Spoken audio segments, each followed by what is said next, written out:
come to fear. Your life so insincere. A universe dissected.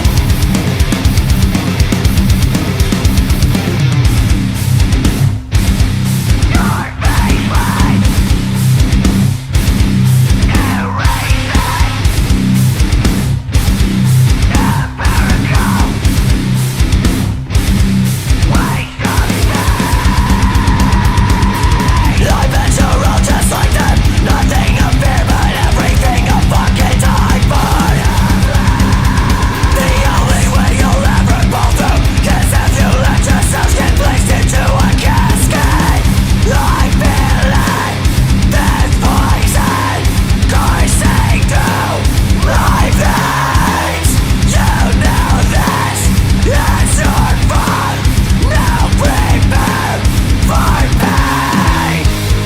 There'll be nothing left when I'm done with you. Raised and infected. Time has come to fear. Your life so insincere. A universe dissected. Think of it, I was never there. I was stuck in a cave and I never know where.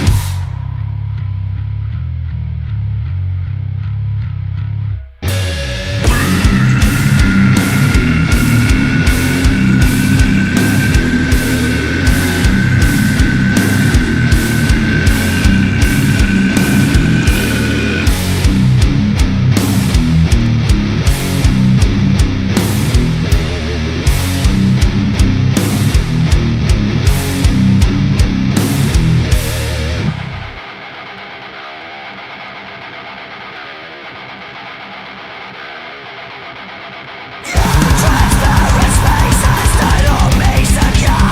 I'll never surrender. Your pain is my cure. There'll be nothing left when I'm done with you.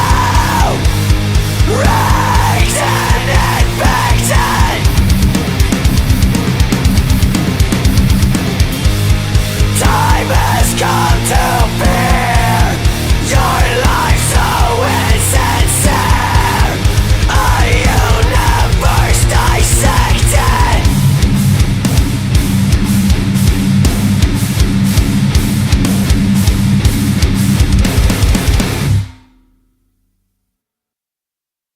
Hello, everyone. This is the Nameless One, and tonight we will be doing another Alicorn Discusses. This time we will be talking about, surprise, surprise, Alicorns. It's almost like it's on the screen right now. So I'm going to go ahead and go through and have everybody introduce themselves. We're going to start with Saf. Saf, introduce yourself, and I mean, I can do both. I'll introduce myself. Thank you. Are you sure you did? No, I got it. I can do myself. Okay. But introduce yourself, stuff you do, and I guess favorite canon Alicorn. Well, hi, I'm Sapphire Sistrine. I'm a sound designer and game studio owner in the fandom, and musician. And I guess my favorite canon Alicorn is Princess Celestia, because I mean, of course, I mean she's like everything you would want in the earlier seasons. In the later seasons, she sucks. Anywho, that's all. Okay. Cole, I feel like at this point everybody knows who you are, but go ahead and introduce yourself.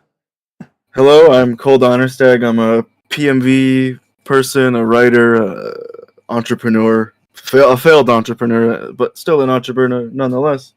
My favorite canon Alicorn, mine is similar to Saf, but in a different direction. Is I love Celestia, but the later seasons Celestia, because she's amazing and hilarious, and I love her. Okay. I'm gonna fight Saf. We're gonna fight to the death. Uh-huh. Yeah, right. Cup, your turn. Hi. I am a yellow horse. I'm an artist in the fandom, and trying to be a writer. And my projects I am currently working on is my funny fanfic G6 Strive for Greatness. Favorite Alicorn? I don't know if toys count, but I like Pink Celestia. She's funny. There you go. And Venture? Slightly different. Hello, my name is Venture Core. I'm a writer for the site Daily Dose of Pony, and I also am writing my own story in my own time. And my favorite Alicorn is Princess Luda. Oh, thank God. Finally. I thought I was going to be the only one. Due to her voice and the fact that she can enter dreams, I think that's pretty cool. And of course, everybody knows me by now. I am the Nameless One. I do, D&D writing, streaming, all that fun stuff. Host these podcasts. Sometimes have something to say. And of course, like I said, Luna. Luna is best princess. Anywho. So let's go ahead and we'll jump right into it.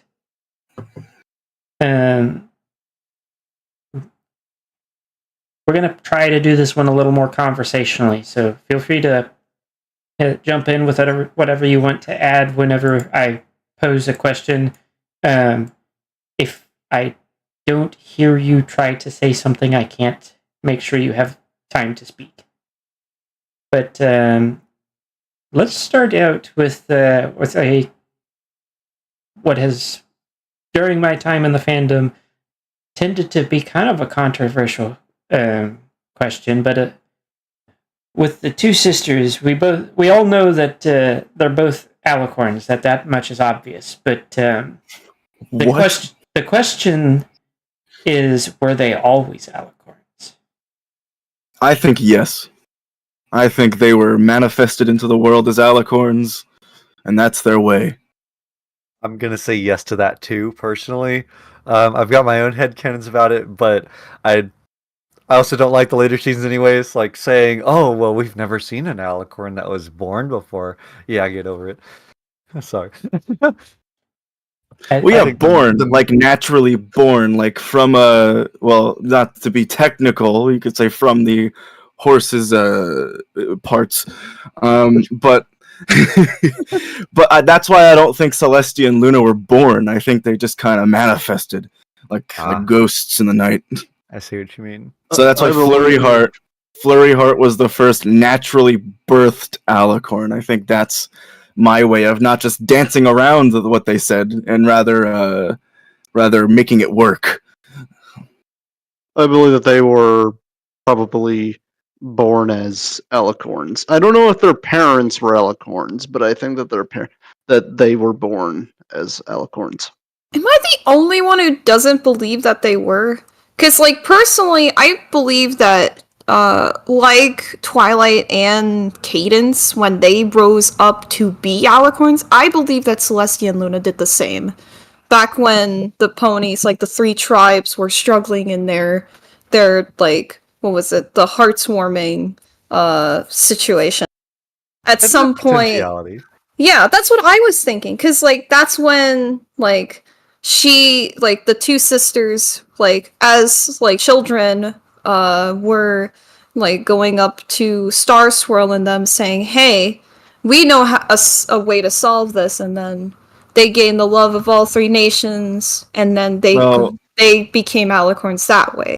Do you consider the Journal of the Two Sisters book canon? Because the show does?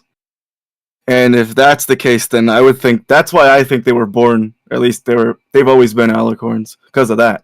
I've never actually read the Journal of the Two Sisters, so would you mind? I have not either. I can. So I have much to say on this topic because I made a video almost. I was going to make it regardless, but it was almost a response to. What Cup just said was actually a popular theory made by Sawtooth Waves at one point. I think it's also just a generally popular fan theory. But just to reiterate the fan theory, the idea is that the sisters were originally unicorns that were they just happened to get their cutie marks and raise the sun and moon, and everybody loved them for it. And poof, Alicorn. The Journal of the Two Sisters starts out. They're not only Alicorns, but it is noted that they learned the Canterlot voice from other Alicorns in Canterlot, which it's very up in the air if it's the Canterlot we know or if it's another Canterlot, because they never really specify. It's kind of predating the formation of Equestria. They also, among many other things, they note that dealing with the founders of Equestria, one of the pony princesses that was not an Alicorn would constantly give them grief because they didn't have a cutie mark, which was normal for Alicorns, and they kept trying to justify it throughout the journal. It's like, it's normal for Alicorns. We don't get our cutie marks as quickly as ponies. Which implies to me that they've always been Alicorns. Not just Alicorns, but also natural-born Alicorns from at least parents who are Alicorns. See, that I don't know, because that's never implied. Like, they never really brought up, like, oh, my mommy and daddy in Canterlot. Like, that wasn't a thing. It was just, other Alicorns. Think about it this way. I often use the example of Grogu and Yoda and Yaddle as a race that is long-lived and develops very slowly. If they were not born to someone who knows that, i.e. another Alicorn, how are they supposed to know that it's okay that things are moving slower for them? Mm-hmm. That's a good point, actually. And, very interesting. And that's... I don't want to get on too much of a rant of this, but there was, like, evidences... actual evidences that the writers of the latter seasons were not required to actually go over all of the canon material that from previous seasons, and so you got to be careful in how much stuff in the latter half of the series you take. You got to take it with a grain of salt, because they didn't probably go and read the Journal of the Two Sisters. Well, I have thoughts on that statement. I will say that the only thing that is questionably canon is the existence of zebras before the season 10 comics, where like zebras come from their own land. They make it sound like the zebras were all living in a field somewhere on Equestria, which there's mental gymnastics you can go through, something colonists and all that. But for the most part, even with the later seasons and the season 10 comics, other than the zebra thing, there's not any actual contradictions in the show to the Journal of the Two Sisters. Yeah, the Journal of the Two... They even bring it up in Season 8, like, outright. Like, Season 8, it was, I think, the horseplay with the Slice episode where she was, like, a bad actor or whatever. They bring it up. That was, like, when they bring it up, like, directly. Because the whole thing in the Journal of the Two Sisters was, like, the big reveals, I guess, spoilers, was that, so before Celestia and Luna raised the sun and moon, it would take...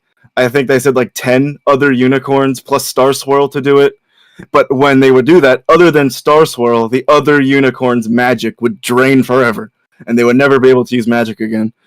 And then Season 8, they brought it up in the show, and it's like, they just confirmed something from the journal book. And I remember seeing that. That was like my first experience with like a piece of media where I read a book and then an information from that book became like canon or whatever. So it was like, woo, that's what that feels like.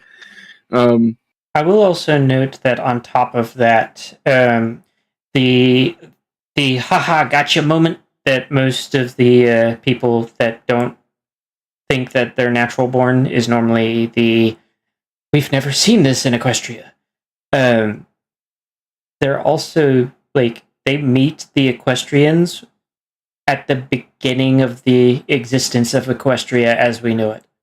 That's true. We've never seen it in, like, on land or whatever. Like, we've never seen it on Earth, because my dog agrees, but, yeah, because, like, well, if I'm already bringing up the evil, oh, well, if we bring G5 into this, but they come from that, like, Astaris realm, which is, like, yeah, whatever it's called. I don't know what you're talking about.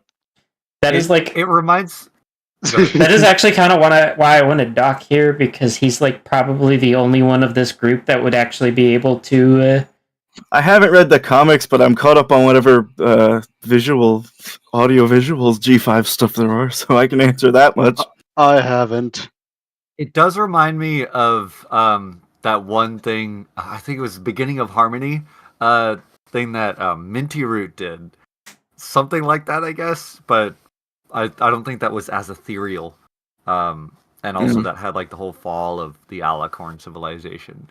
Still an interesting interpretation of it. Yeah. So No, in a what? but I'm a have a switch gears again, move towards a different part of this topic, and we talk a little bit about canon. And now let's talk about other depictions of Alicorns within My Little Pony, because it was actually brought to my attention by Cup that there are other Alicorns other than the G4 ones, and the one we don't mention from G5. Other one, to clarify, because the only other depiction we've ever seen of Alicorns, mind you, this is only from my depiction of, like, watching almost every part of G1 to some degree, G1.5, G3. The only ones I have seen is in G1.5, which is My Little Pony Tales, if you don't know.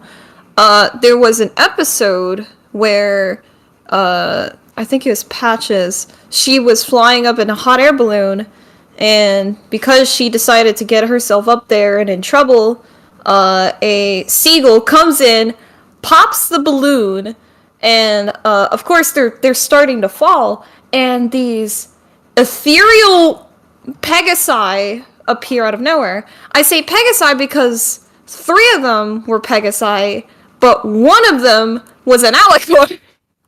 And that was the only time we ever saw an Alicorn aside from in G4. By the way, the Alicorn's name was Dazzleglow. Lovely. Unfortunately, though, if you're thinking, oh, if they were in the show, that means that, you know, if they had merch, you know, they'd probably be the first ever Alicorn merch. Yeah, sorry to tell you, but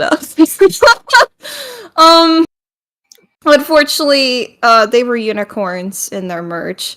Like, I'm looking at the packaging here, and like they're literally like the 3 Pegasi are Earth ponies, and then the 1 Alicorn is a unicorn. Did they have? I was gonna say, did they have like Pegasus toys back then? They had to have, right? They did. Yeah, especially So for G1. Yeah. But G1.5, the show was mainly about Earth ponies, and the fact that they showed Pegasi and unicorns was a very strange thing for it to appear in the show, because that was the only time they ever showed them. Well, yeah, it was strange, because G1.5, like I said, is an entirely different show with a different, like, premise and, like, how the magic works and such, because they literally didn't have magic in that show. The only depiction of magic that even happened was when the Alicorn appeared along Pegasi. But yeah, it's very strange. Just saying, Cameo is going bonkers in the chat over He the whole, is. I'm seeing over it. the whole G1.5 thing. I think someone's salty. Hey, Cameo, do me a favor, get me a headshot of an a backgroundless PNG of your OC, send it to me in the podcast text chat. And we have open spaces, so I can justify adding you in. This isn't creator roundup, so We have a new player unlocked. Man, I love My Little Pony Tales. It is such a wild show. It is. I know It's that different. It's different, but it's good. Yeah. whichever one you want to represent you. Wait, is that the one that we watched together, Compute? Yes. Oh, right. The one I like with the one where they get sweet trapped down in a music. cave, and Yeah. like honestly, they couldn't get out because their hooves were too smooth.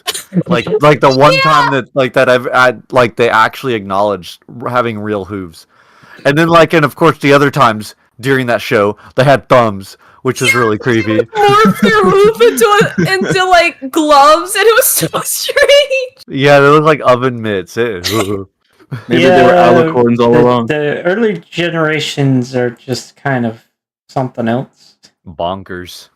Well, they it was, definitely It are. was specifically that one and G1. G3 is unique in its own way. I think then there, G3 is really good, especially with their music. It is crazy how good the early G3 music was, because they had a full orchestral track for their music. It's kind of crazy. I don't think we've watched that together. We need to go watch it at some point. Definitely. Then there's the one that the G3 is kind of infamous for. Unfortunately, yeah.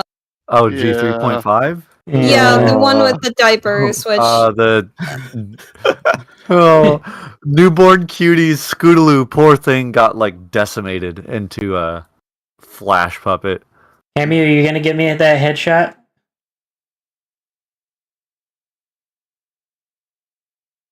Yeah, okay. Rip.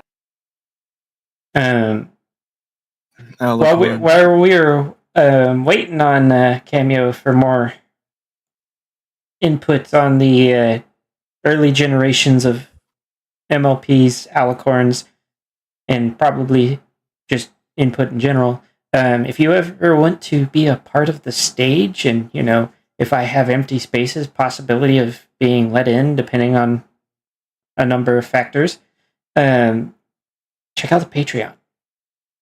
The Patreon at the $5 tier and up, you actually get access to sit in on these stages while I do the podcast. I think they put their thing in the podcast stage chat. That one works, yes. I Quarrel is definitely perfect to use for this. You think Celestia has a Patreon? I think that's called taxes. Oh, okay, yeah, you're right. I was about to say Mandatory Patreon by force. Dang. I love the idea you join Luna's Patreon and she'll make sure that I'll give you a better dream. Patreon join. Give you good dreams. I'll give you good dreams. Yeah, she gets the top tier patrons, and yeah. Oh, that would be that. Actually, never mind. I want to stop thinking about that. There you go. That's a fanfic for someone. Go write it. Luna's Patreon. Oh god. Luna's Patreon. Luna's Patreon. Oh my gosh, no! Like the gamer Luna. Yes, Gamer Luna Patreon. Wait, you have different tiers. Yep. Gamer Luna's top. No, wait. Gamer Luna bathwater. No. I'd buy it. That would be horrible. No. Hold on.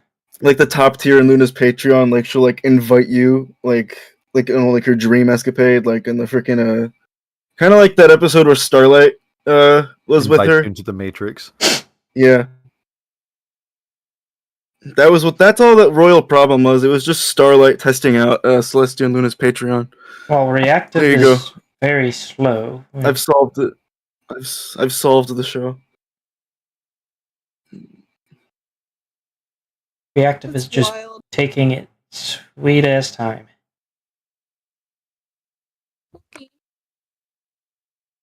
What's taking time? So to do the thing, I use a site called Reactive. That's how you have the visual images. We're getting some behind the scenes stuff here. Indeed. Funky lore. So while they're doing that, I mean, is there anything else to say about Alicorns and generations other than G4? Nope, that's it. Anywho, podcast Nope. over. Y'all have a good night. Whoa, hey.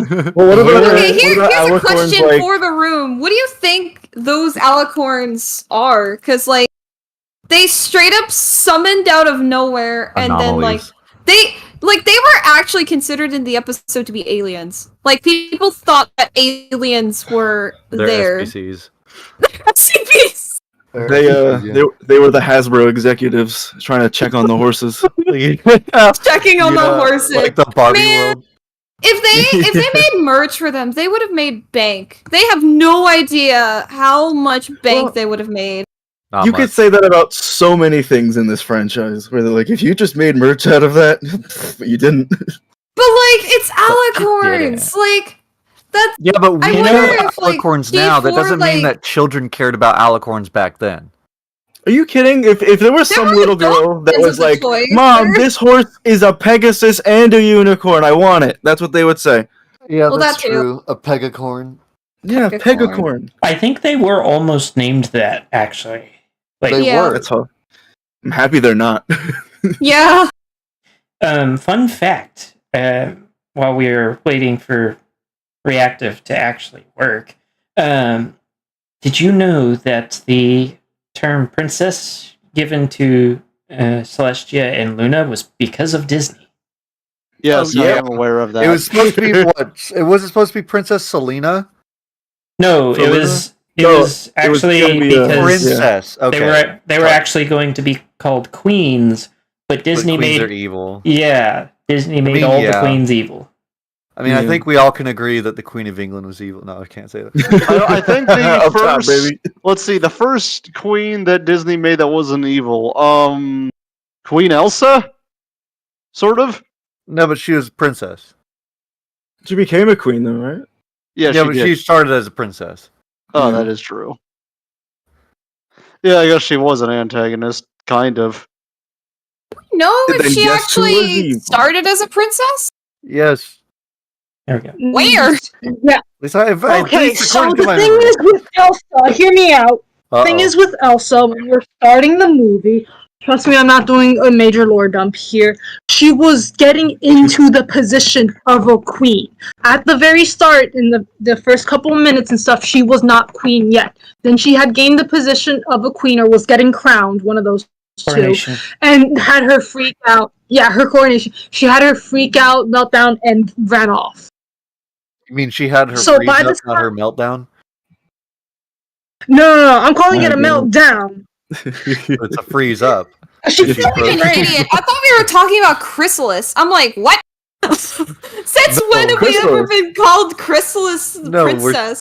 We're talking about Queen Elsa. My bad. Yeah, we Which were we just should- discussing Yeah. why, the princesses are princesses in Yeah. French magic. Yeah. You gotta See, love but when you your know what? assets decide, no, we're not going to do the thing you tell us to.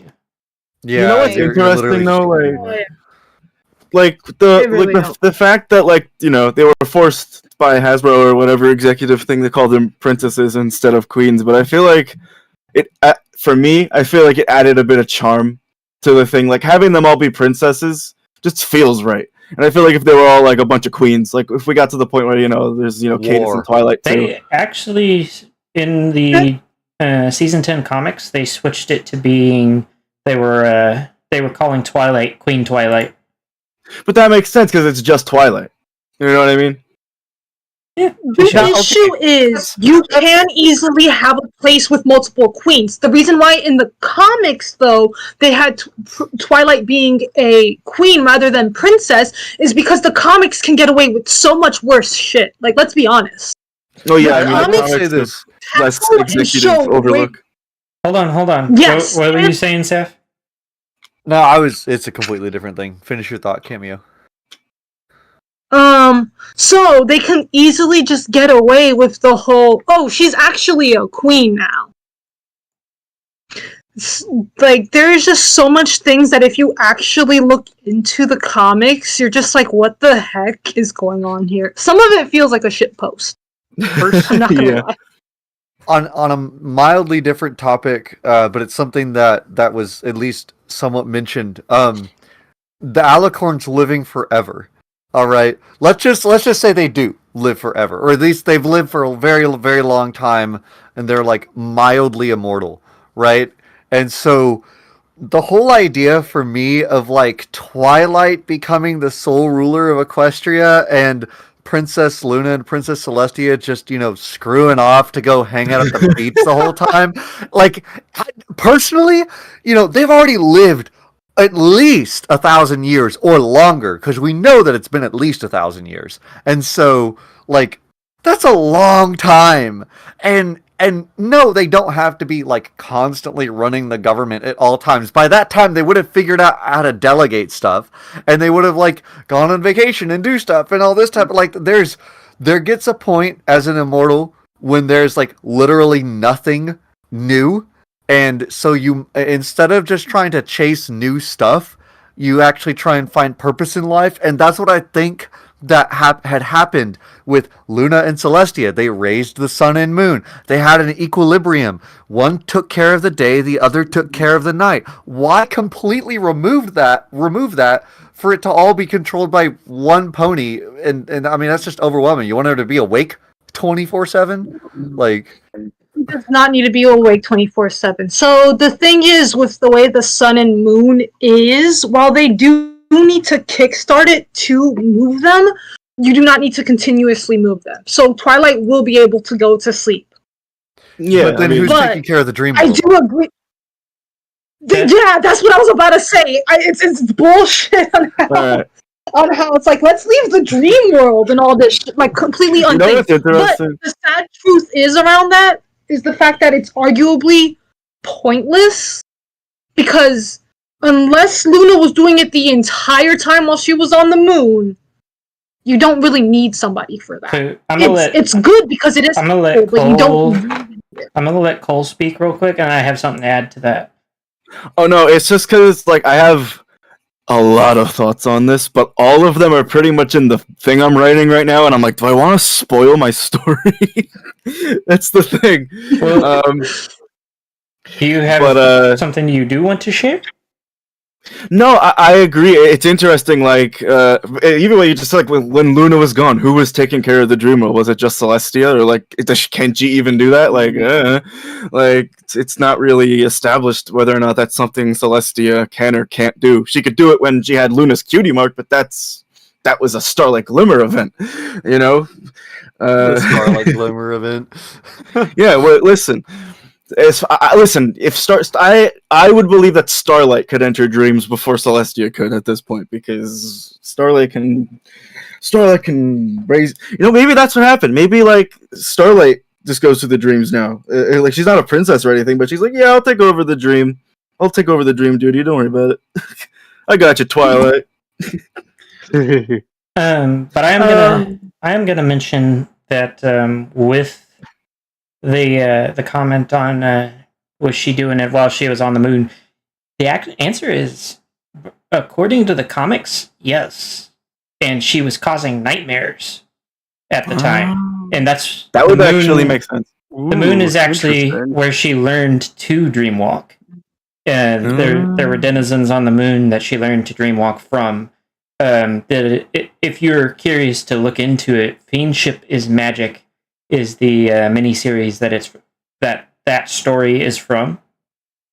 A lot of it is considered non-canon, and mainly Sombra and Chrysalis's backstory. But as far as I'm aware, the others were basically untouched. Yeah, I mean, you got to take all the comics with like a grain of salt, because it's like, is it not? I will say that not all of the comics, the season 10 comics, is treated with the same level of canonicity as the show itself. Yeah. So from excluding season 10, because that one's explicitly definitely a continuation, the comics are under the books when it comes to canon after the show. So So even though it technically falls under the B canon umbrella, it holds way less weight than a book, one of the written books would compare to it. Well, then I would say the season 10 comics are like kind of like a weird hybrid because I feel like by the broader fandom, there's probably a lot of people that haven't read them. So like, Yes. It's actually a proven fact that less people read the comics than those who've watched the show. Well, yeah, but like, so it's like, yeah, the season 10 comics are canon, but also no, they're not. It just depends on who you ask, really. Yeah. I think everything past episode 1 is not canon. But Yeah, it went downhill from there. It was all Yeah. downhill from Am I episode gonna one. have Canon to is do what a- you make of it. Canon is what you make of it. I have to do When a everything's canon. canonicity podcast? I have a video for it. Yeah, that's Anyways. a good concept. Yeah. Yeah, but- do it. Can Just, you, can you, but can you, anyway. It's literally just arguing the whole time. I Can think you we veered reconnect off. for me real we quick? were. Go ahead. and while she's doing that, What? I was going to have her reconnect so that it would update on reactive. Okay. But what was I going to say? No. It has not changed. Is it not? I guess you're just going to No. be a indistinct round thing because Cutie reactive mark. is fighting me. You're nothing more than your cutie mark. Wait, there is something going on with the thing where it shows that I'm muted for some reason and I disappeared. Also, no, that is not my cutie mark for none of my OCs. That the icon that I had originally, that is a reference to a whole separate project, even though it is My Little Pony related. Anyways, I think we've sufficiently derailed. Let's try and get this back on track. We were just talking about some of the later generation stuff. Why don't we hop over G4 to G5? And Oh boy. yep, I can hear the groans of pain. Well, let's get this over with. I mean, there's 2-ish. There's 1.5 at best. Okay. Yeah, that's a better point of making it. I call it 1 1/3. It's a 1/3. It's not a half. That is kind of an amusing thing. But who here has actually watched more than just the movie? I've seen pretty I've much everything. I've saw the first few episodes of Tell Your Tale and the first couple chapters of Make Your Mark, and then I just stopped. Same. I drilled through I think the first 40 episodes of Tell Your Tale and watched the entirety of the Make Your Mark and the movie. Can I So just be honest? I watched the entire series, but I don't even remember a single thing from it. Wow. That's- That's unengaging. I envy Yeah. you. So it. Well, let's focus on our pseudo Alicorn then. I feel like we can say more about that than Madam Star Scout. yeah. question. What do we consider canon? Because Make Your Mark is the least amount of episodes, but the most semi-realistic.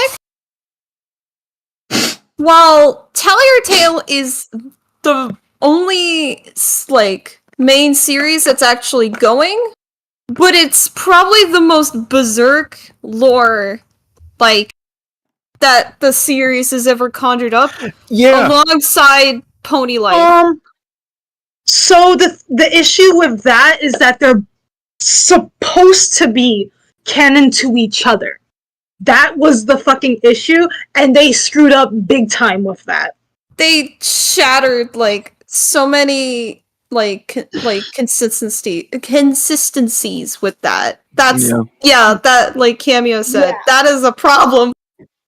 Well, It's a Well, let's function on the assumption that both are considered the same level of canon. But Okay, so not canon at all. Alright, so I guess based on my 41st episodes that I have watched, let's see. Sunny has glitter magic. Yep, we got that from Tell Your Tale. Yep. Sunny's magic can rejuvenate hair, similar to like making her like have this Rapunzel is hair already essentially. making my head hurt. What was it? Oh, Sunny's magic can turn ponies into fillies, and then using broccoli, lemon juice, and I forgot what other thing they use, and the magic they can regrow them back to their original age. Yeah, that's great. What? Essentially a potion to. This is so unhinged. I was So not actually, ready like, for this. whatever- I was just gonna. Hang on. Let me say one thing about the aging thing.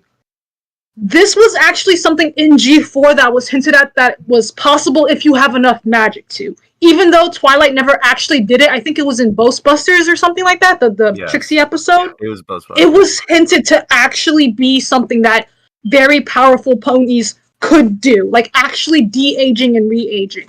No, it was So- an Alicorn amulet. It's to- Alicorns. To Yeah, it's a season three reiterate thing. why I even find this out, in that episode, all Pip did was add a little bit of Sunny's magic glitter into like a face cream, put it on each pony, like Sunny, Hitch, Zip, or not Zip, it was Izzy. They put it on each of their faces, and then within minutes, when she went into like the back rooms to like check like what she had in stock and then came back, they were Philly.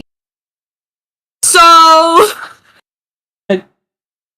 You know, I was just gonna like talk about maybe like, is she actually an Alicorn? But like this went so like, I don't even know what that's to why say I about asked this. about which thing is canon, because if all of it is canon, then that's also canon. okay. Sunny's Alicorn magic does whatever the plot needs it to do. Yeah, it's Yes. like, hang on. So, it is all over the place because, you know, Twilight shows up and he's like, I know who you are, Stunny Star Scout, blah, blah, blah. I'm Twilight Sparkle, here I am. And so, and then, since Sunny's this weird half Alicorn because she's an Earth Pony, but then she's an Alicorn. Third Alicorn. Obviously, Opaline is there. She is just an actual Alicorn, but then she comes from the land of whatever it's called, and which is Gyros, basically I think that's the which is basically like heaven, but it's Alicorns, I guess. And that's where Celestia and Luna are also from, according to this version of the universe. Because they showed a thing where she was with Celestia and Luna, and they look back at her like, "Oh, you're not worthy." They're like they make them out to be like schoolgirl bullies. Like, bro, Yeah. what? But then the thing is, here's the thing. Oh yeah. but wait, hang go on. There's more. So like Sunny's supposed to be like the Alicorn, right? But then in the season 2 of Tell Your Tale, which has anybody else here caught up on Tell Your Tale but me? Season No. 2, no. I've So- been No. drilling through the episodes. So Misty in season 2 finds like a magical door that's like full of like My Little Pony lore, essentially. And like there's a mystical voice like, "You're meant to be here, my child." Ugh. And it's like, okay, why isn't Sunny doing this? I thought she was the Alicorn. So now Misty has more magical abilities than Sunny has. Yeah, It's like, what the wait a heck? minute. Here's the thing. From what I remember of the show, with what scattered stuff I watched, they don't know what to do with Sunny at all. Yeah, that's how it feels. They don't emphasize anything with her particularly, despite the fact that there is so many opportunities to work with her. Yeah. Her Alicorn hood doesn't even make sense. Because It really if does her not. thing is dependent on the crystals of unity, shouldn't the others also be able to tap into that at that point? Because her Alicorn hood isn't something truly internal to her. Because you also have the others on that. Like it's like the way they handle it is I don't completely know. I am at That shit. this point so I imagine. lost. I imagine they're Trust gonna me, drop you some watch like. it, it'll get worse. At some point, I imagine they're gonna justify it as like you're a descendant of Twilight Sparkle or something, and Oh that's yeah, gonna be because the that big twist. That works so well for Rey and Yeah, it's for gonna Palpatine, literally. right? It is literally gonna be the final Star Wars. It's I mean, literally- you could draw so many parallels between G5 and the Star Wars sequel trilogy. I thought it's I'm almost true. convinced Hasbro used that as a blueprint. So I think that Madness. for the sake of my sanity, we're going to pivot to a different portion of this topic. Yes. Okay. Somebody mentioned that Skyros was apparently basically a heaven. So Yeah, kind of. I'm going That to was just I'm going to use that as a jumping off point for it seems to be a very popular depiction in the fandom for Alicorns as showing them as deities. And what are y'all's thoughts on that? I have multiple thoughts on this. That's If anybody else wants to go an actually- first? interesting take. I actually kind of like the idea, at least the early ideas of them being like these, at least for like Celestia and Luna, Celestia more so being like these kind of mythical, all-wise, semi-deity-like figures that just very, with lots of wisdom and love and care, just kind of rule over all these little ponies and take care of them. And you know, that which would make sense, especially with the way that like they don't ever really step in. I know a lot of people like fault Celestia for that, but if you think of it from a deity perspective, yes, the deity wouldn't step in most of the time, at least with that, because they want the ponies to learn how to deal with that on their own, you know. So, and that's exactly what they're doing with the main six, is teaching them how to be the friendship laser. So, but And then I converting also- Twilight as one of their own. Yeah. Yeah. I also want to add on to that with the fact that she was a ruler of the entire land, having to deal with paperwork and stuff. How often does someone like the president or a boss at a company, even if you want to go lower on that level, actually directly deals with that stuff? that's a They good question. We probably don't know, because I mean, I don't know. Like, I'm They just saying, may- like, as a CFO for a company, I do have to deal with a lot of paperwork. You're a It's a mess. smaller Yeah. thing though. Like I don't think Bob Iger is out there directing the movies. You know, it's like I guess. Yeah, so the thing is, a lot of people don't understand at a certain point when you get past a certain position, you, even if you can directly get involved, there is so much that has to go wrong for that to happen that it's better to just understand that the people under you, what they could do, and how they will be able to handle that, and who you could assign to that. Yeah, but And the, this but the is thing what- is, but the thing is, like, that is the whole like paperwork thing was such a latter season thing too, with like with No. that Starlight episode, wasn't it? No. No, we've seen it in earlier episodes in the background. On Oh, top of that, she also mentions thing of, oh, I have to meet Haha. a prince from another land and you things can't like use that. your silly later season bad excuse anymore, Saf. Ha, gotcha. darn, man, I'm completely out of ammo here. I might as well just leave. The thing is, later seasons do emphasize it a lot more, but in the earlier seasons, it was still a thing, but it was much more in the background. So That I was want to the say issue. this is why Yeah. I think Twilight of all ponies was like the biggest choice for the leading, because she would lead Equestria differently. I don't think Twilight as the leader is going to be somebody who's just going to be in the background. I feel like Twilight is someone who wants to like defend the nation and do all the things, like be on the front lines with the ponies. And I feel like that's why she is the new guardian of Equestria, essentially, and why her rule is, you know, a separate thing from Celestia and Luna, essentially. That's And this is fair. why the place collapsed. What And were you I saying, think Venture? anyway, I was gonna say I think Celestia and Luna and to a lesser extent, Cadence and Twilight are sort of gods, but kind of not. Like, I think Celestia and Luna, like, I feel like them moving the sun and the moon, I mean, there were ancient Greek gods that, and Roman god, there were ancient gods that did that kind of stuff. Yeah. But what was at it? the same, what is it?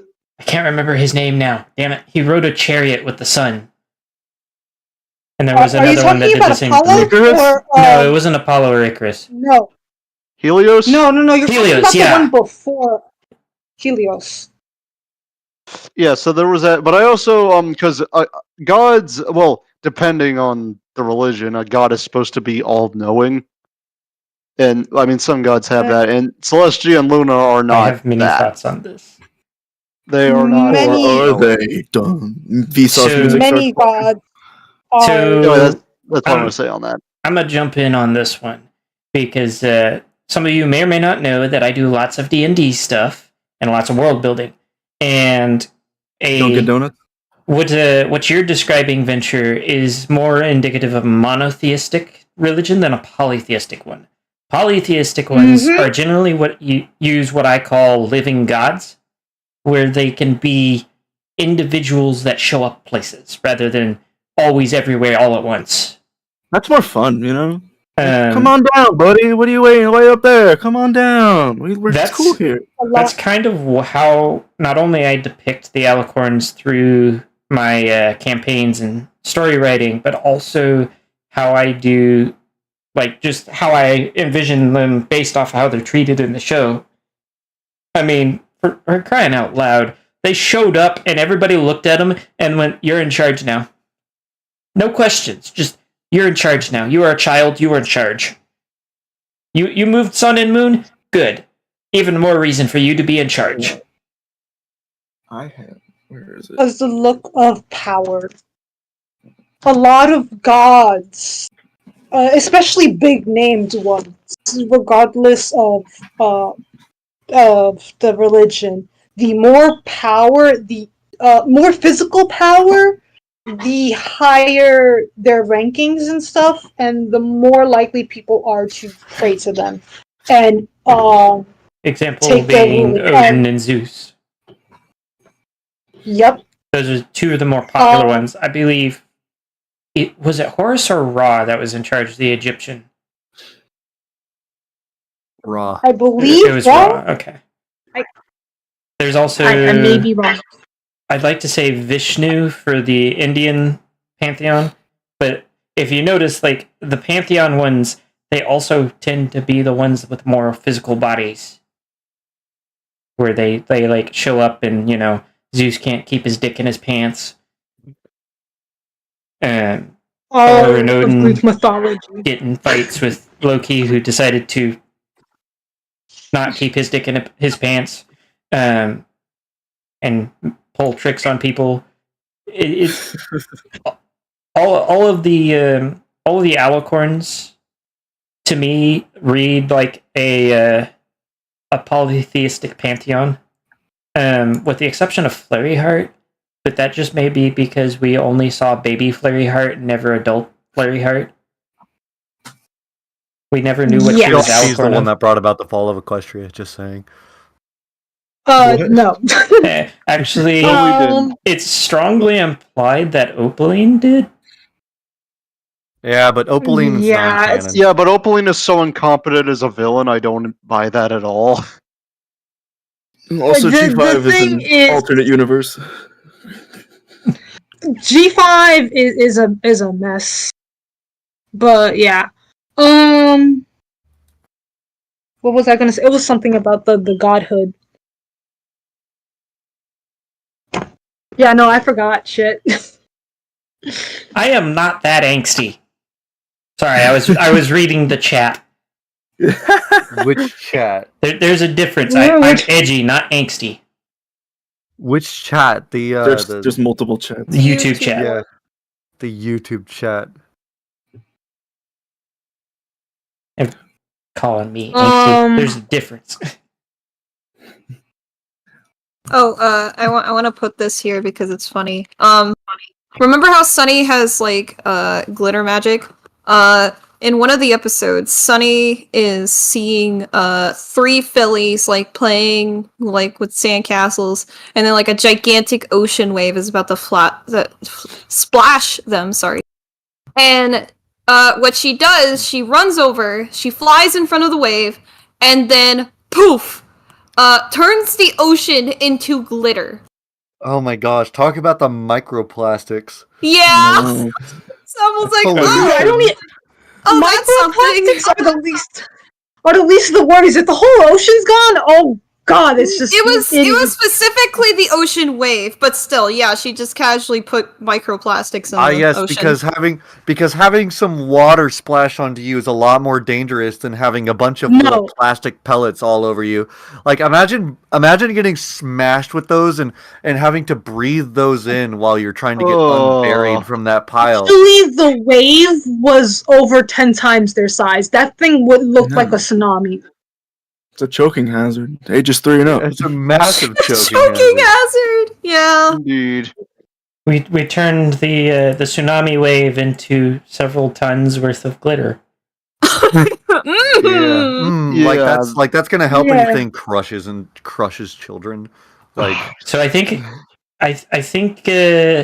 we've kind of established now that G5 is all around incompetent at portraying many things. Apparently, It didn't have to be, Yeah. but it Maybe was. aside from the comics, that's the only thing I haven't looked at, and like I would rather like say that out loud than just assume. I have nothing to say. Some I of them have- are more and it's not a interesting, but like that's in the early stages of it, and then I just I haven't even bought the new ones because one, I'm broke, but two, It's They questionable if it's even worth it. it doesn't really seem to have the charm of the G4 ones anymore. It does. That's fair. I will say the art and some of the characters I've seen look really nice, but yeah, that's just personal. Well, yeah, that's because Tony Fleeks does a really good job. Yeah. He does. I got his Amazing autograph. He does artist. great. The paint pony is Amazing. precious. But anyway, so that's. I mean, does anyone else have anything to add on G5 Alicorns 1.5? Okay, so I do actually want to talk about Skyros real quick, because that was the initial continent of what they called their homeland. That wasn't like a specific town or city. That was like literally the whole place Alicorns originally lived in. At least according to Opaline. Also, Yeah. Opaline is a manipulative liar who controls who does whatever to control people, right? I can't So unsee her her as portrayal- Cube from Meet the Robinsons. Yeah. Like everybody was bullying me. Because of this, They all hated me. yeah. But because of this, her portrayal of Celestia and Luna was definitely BS from the whole get-go. Yeah, it can't be trusted. Yeah. And even though she seems like, well, she definitely is a pretty petty person, pretty petty pony person. No, I'm not doing that tongue twister. No. She, because of just how she talks about everything and how she handles everything, off the bat, nothing can be trusted. As Cold Silver said, just straight up unreliable narrator. Makes me think of like cause so one of the things that I like it came across me recently when I was like, because I've been looking through like the show and like just information about the show because I'm writing my own thing right now, so I want to keep what I'm writing consistent with what the show did. And one of the things that I have found so fascinating about like equestrian history, right, is that after Luna was banished, everyone just kind of forgot who she was. Like, so my thing is like, okay, if they're gods, how long does it take for a god to be forgotten if that's the case? I am telling you from history, it can be extremely fast. Well, From so- history alone. But also, you got to consider that like they already weren't paying attention to her. That's why Yeah, she that's got fine. so resentful. And then just because she's gone, like now they did keep the whole legend about Nightmare Moon and stuff like that. But like that was about it. The thing that baffles me more is that if Celestia was so sorrowful over it, why didn't she like teach the ponies about this whole thing and prepare them for Nightmare Moon's return and all that type of stuff? Depression. So here's someone else was going to say something. What? No, go ahead. No, I was just saying I think it was depression. She just didn't think of it because she was so depressed. It's not just depression. You also have to remember she is now suddenly doing the job of two people, having to raise the sun and Also moon. true. She also had to establish an army. She also Equestria was expanding during that time. Arguably, continued to expand for centuries. You also have to take into account that she is meeting with people from other nations, the other princes and princesses. She was doing a lot back to back consistently. And at the And same on time, I top guess of I could that- see it. I could see it like from the perspective of like, I mean, Luna wasn't redeemed at that point. When Luna was coming, when Nightmare Moon was going to be the one coming back, not Luna. And Yeah. so like it was kind of a thing of like, you know, do you really want to criminalize your sister all over the place when they already just kind of don't know about it anyways? You know, but yeah. Yeah. I would also say that based off of the information we know about them, they're roughly about 3,000 to 5,000 years old. Without knowing their expected lifespan, they could have still essentially been kids at the time. So how is essentially child supposed to react to sister went absolutely insane, and then all of a sudden now now they have to cope with throwing them to the moon, and nobody else seems to even notice because, you know, nobody was paying attention to her to begin with. Wait, but we've what's- seen it happen, and Celestia was an adult. I'm lost. Well, she So looked here's like an the adult. thing. The- Arguably, it was. Yeah, go on. if you've noticed, there's kind of like essentially two stages of pony life, for lack of a better way to say it, is you are either small child or full grown adult by visual appearances.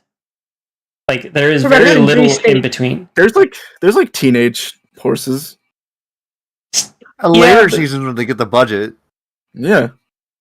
That's the point. That's the later seasons showing off the budget with the different body types, different And So does that make it sizes, and not all real? that kind of stuff. No, Wait, it's tell not me about canon. cadence? Remember of the everything past episode 1 is not canon. We established this already. Oh, okay, Come on. 4chan, I forgot. Bruh. Also, But, I want to point out another thing. Even if you look like an adult, that doesn't mean you are an actual adult yet. Yeah, They could have that's true. literally, especially with puberty, you can start immediately looking like an adult, but you're still not done. You're not So even close You to generally being call one. And if that you're a jailbait, but yeah. I'm It's also like that Poor Oh, Things geez. movie where Emma Stone is like a 3-year-old or whatever, but she's an adult. I'm also going to point out the fact that, and there's a little more I'll get into on this, but there's only one other possible case of what the fandom dubbed a nightmare alicorn, and if they don't even know that is what that is, how are they supposed to do anything about it? Not to mention that the implications is that other example was never rectified. That other example being the Pony of Shadows. Stygian? Yeah. Yes, Stygian. Well, no, Stygian would be an inaccuracy in that one, because Stygian is separate from the Pony of Shadows. Yeah. I know he's separate, but it's like he was its host. Yes. Second host, So if you go by the... Host. So Lore. I would highly recommend checking out the theory video that me and Wind Striker did on it. It is a very good and very interesting theory, but essentially the cliff notes of it is that the nightmare form is some sort of like essentially mental parasite that waits for a moment of weakness to strike. In this case, it was the overwhelming jealousy of Nightmare Moon. Who knows what it was for the Pony of Shadows? But the idea is that Celestia didn't have a way to properly deal with it. She, by all understandings that I have of the show, she barely was able to brute force the elements of harmony to banish her to the moon. Because, it's an instrument meant to be used by multiple ponies, not just one. Because it's not really the elements of harmony if it's just one person throwing their weight around with it. That's a good point. So, logically speaking, what better way to put off this problem than not tell the general populace about it and find somebody that you think can possibly deal with the problem in the future? Which, I don't know what her plan was if Twilight didn't work out, but then again, if you watch through the entirety of the show, you notice that she plays the wise role model type, but sometimes she doesn't know what's going on either. She probably would have had to kill Luna. It is very much a dark possibility that would have been interesting to explore, yes, but fanfic writers, to your keyboards. I think that already exists somewhere. More than likely. What were you saying, Cammy? So the show has shown that while we don't know what will happen in our main timeline if Celestia couldn't get to Twilight, we do know that there is at least one definite timeline where they fought and Celestia lost. It is unknown if it was through grief or through other means. Oh, right. Yes, the given Starlight verse. Yeah, the time travel. Yeah. Yeah, but Starlight's thing also showed so many different things, where one of them, Celestia, was definitely around. Another one, Celestia and Luna was around, suggesting that she did find a way to deal with Nightmare Moon. Well, actually, no. Actually, if you remember correctly, that the Nightmare Moon sequence of that flashback starts out with showing a mare in the moon. Yeah, Celestia was banished to the moon. So that one was specifically the one that Nightmare Moon won. But there were so many other timelines. Some of them, Celestia won. Some of them, Celestia has lost. But it is unknown if she lost to specifically Nightmare Moon or not, given what we've seen. Yeah, we do know that there's. Go ahead. Go on. We do know in one timeline, the Discord timeline, she definitely did get Luna back somehow, some way.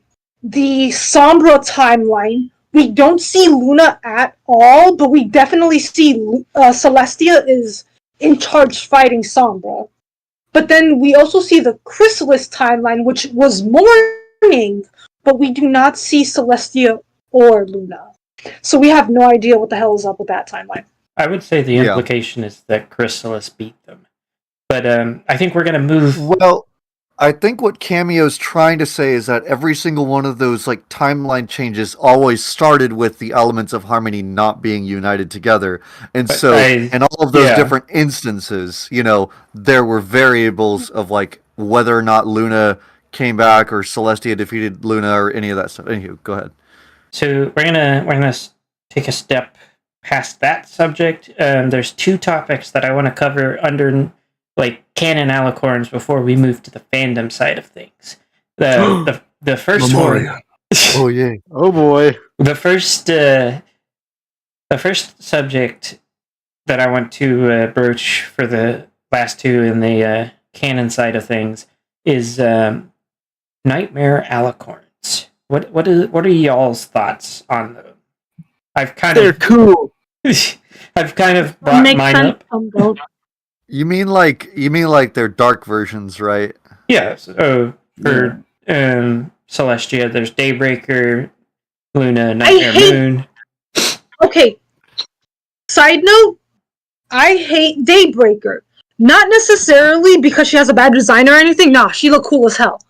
I hate the way she was presented. She came in as Starlight's nightmare, yet everyone does this whole thing where it's like, oh, it's Celestia snapping, Celestia. Like, no, this is an unstable, coming from an unstable ass pony who doesn't know Celestia, making this nightmare up because she's blowing up a problem that, because she can't handle it. That isn't necessarily Celestia snapping. And then the comics end up making it canon in their own way. You can see Daybreaker.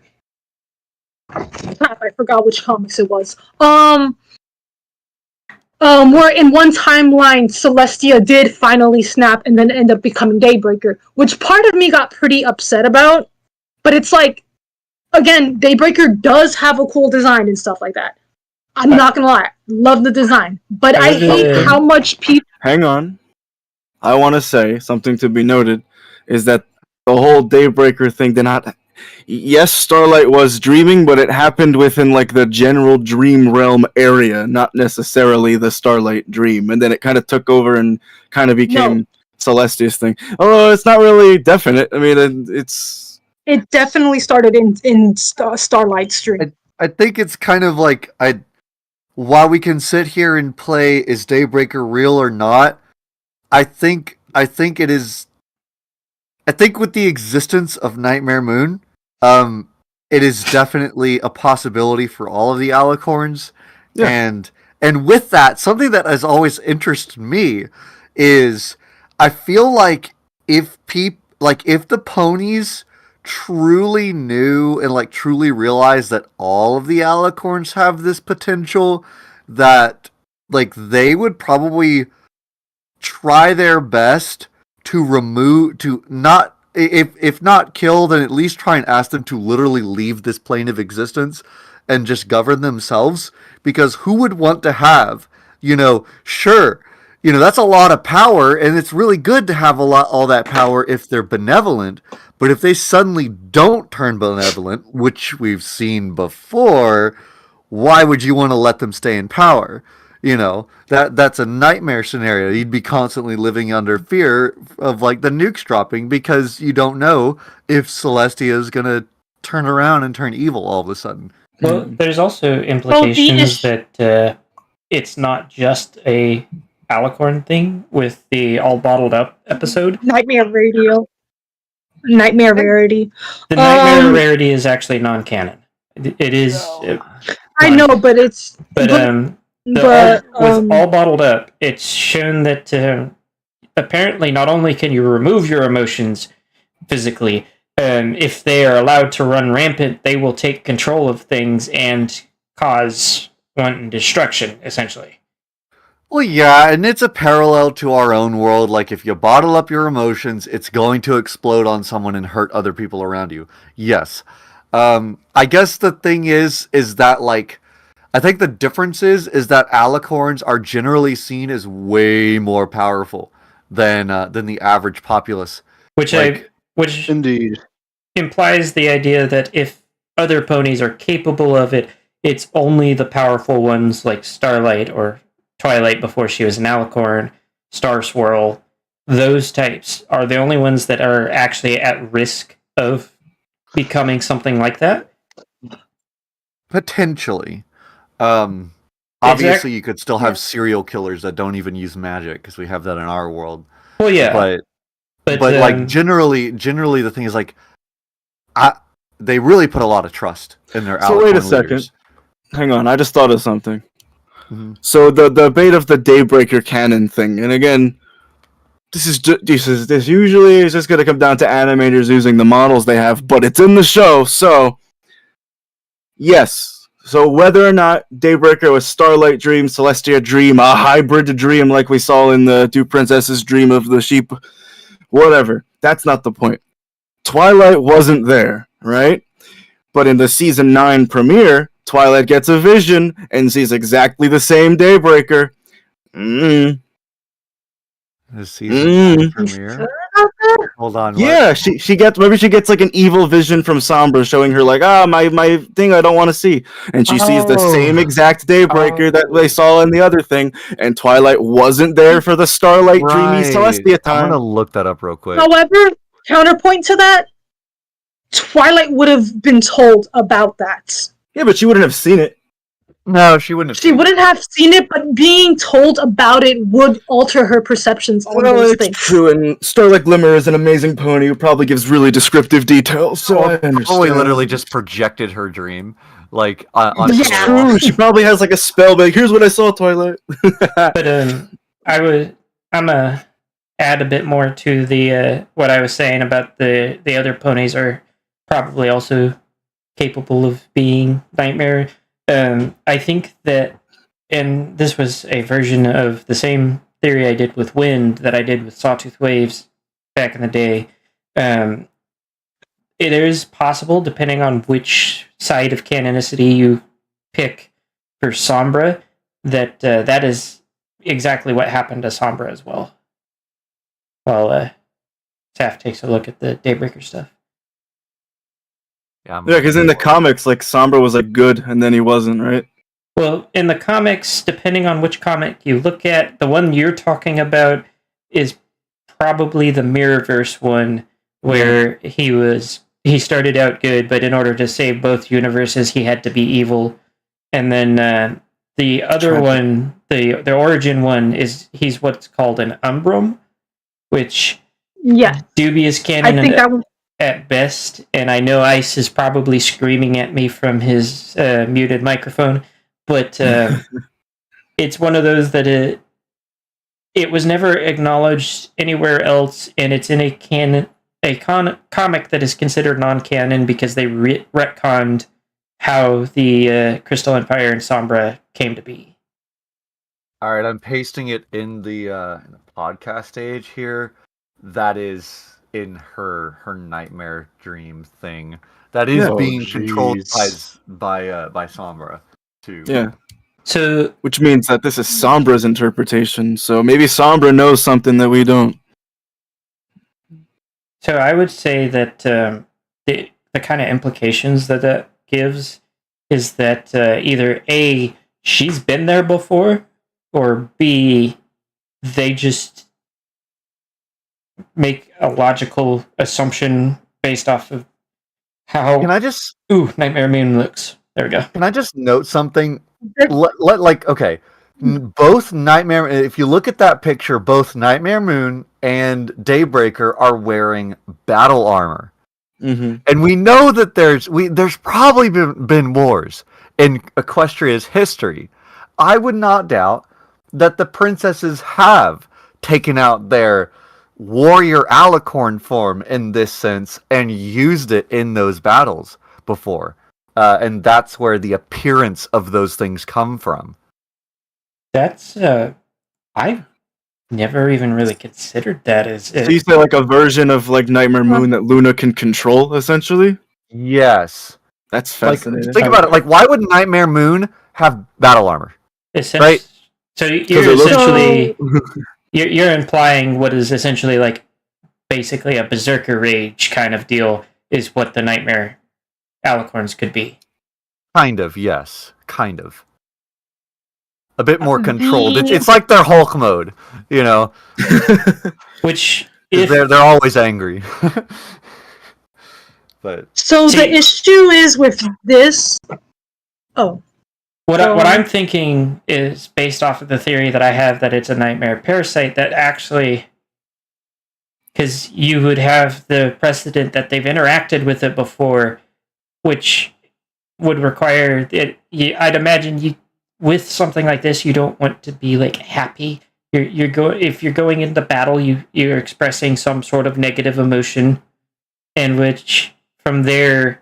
The implication is that when it takes control, like in the case of Nightmare Moon, when she fights Celestia and gets banished to the moon, the idea would be then that it is able to leverage a weakness, which would if they already think that they can control it, and it's grown strong enough off of being fed essentially controlled amounts of power, then that means that when it decides to fully take root and take control away from the originating Alicorn, that means that they wouldn't know what to do with it afterwards either, because like they're supposed to be able to turn it on and off like a flashlight.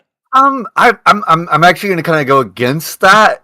So like think about it this way, right?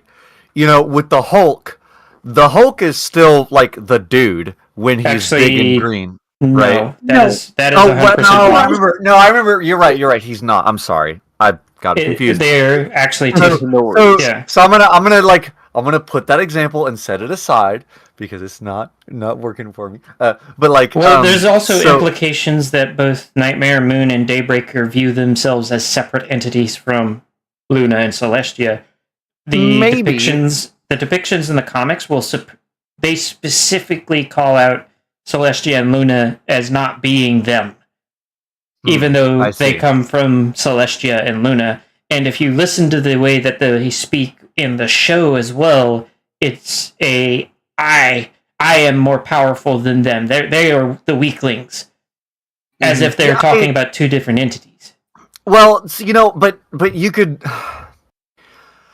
So, if you look at Luna and her process of like becoming like more resentful, right? And you translate that to like a human perspective, becoming resentful, fed up, you know, sick and tired of everything, and just, you know, kind of going berserk. There is a point where yes, you are that hurt person, and then you develop a personality, because I've done this, having been through abuse. You develop a personality that is like a separate person that, in a sense, protects you. Not like a literal different, like, you know, consciousness in your head, but something that you act as for protection, and that could be like that, you know. I'm understanding what you're saying from a narrative perspective, and it makes a lot of sense. The in canon perspective, though, it doesn't make as much sense, especially, you know, Rainbow Laser Beam, and then you see bits and pieces of broken stuff around Luna. She looks weakened. She looks confused. She's like, what the hell happened here?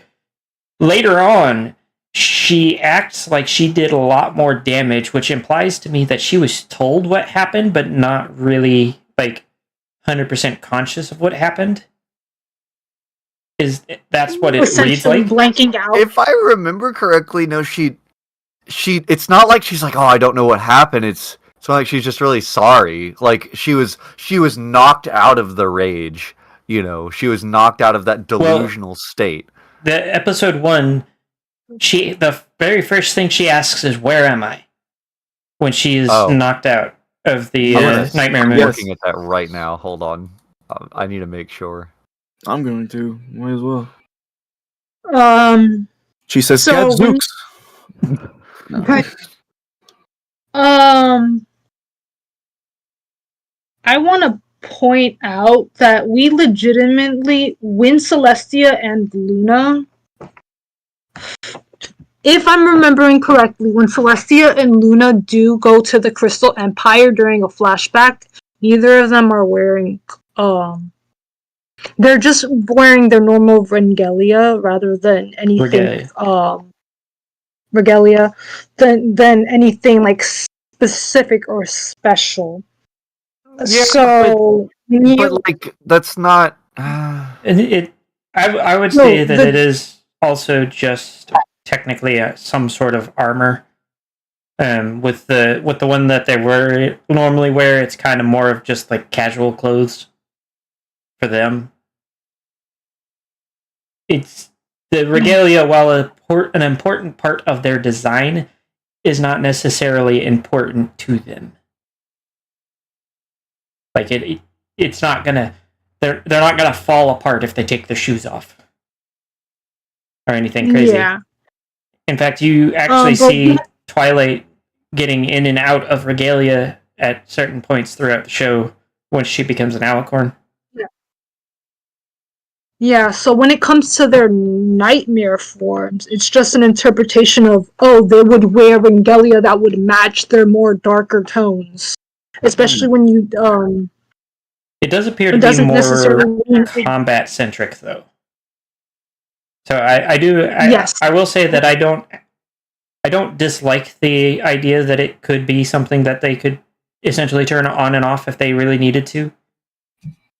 And it's not unusual for something, even something powerful, to be like, oh, I can control this, and not really understand what they're doing. I mean, in the theory that I did with the Wind, I actually compared their nightmare forms to Dr. Jekyll and Mr. Hyde. So Okay, so I went and looked at it, and the only thing that she doesn't say anything. She gasps, and then Celestia talks to her, and then Celestia's like, and they have a little reunite. I missed you. I'm so sorry, Big Sit. Hold on, let me see. Let me just get it real quick. I hate VLC. I'm gonna turn VLC into glue if I could. Okay. Bro. I can't share my screen. And I mean, even if she does apologize, at the same time, like before that, Like, she lashes out pretty hatefully towards her sister. Like, she's full of venom by the time she decides to confront. So even if she does remember, or does not remember, she's going to want to apologize at least for that. Yeah, well, that's what she did. She said, "I'm so sorry. I missed you so much, big sister." That's all she says.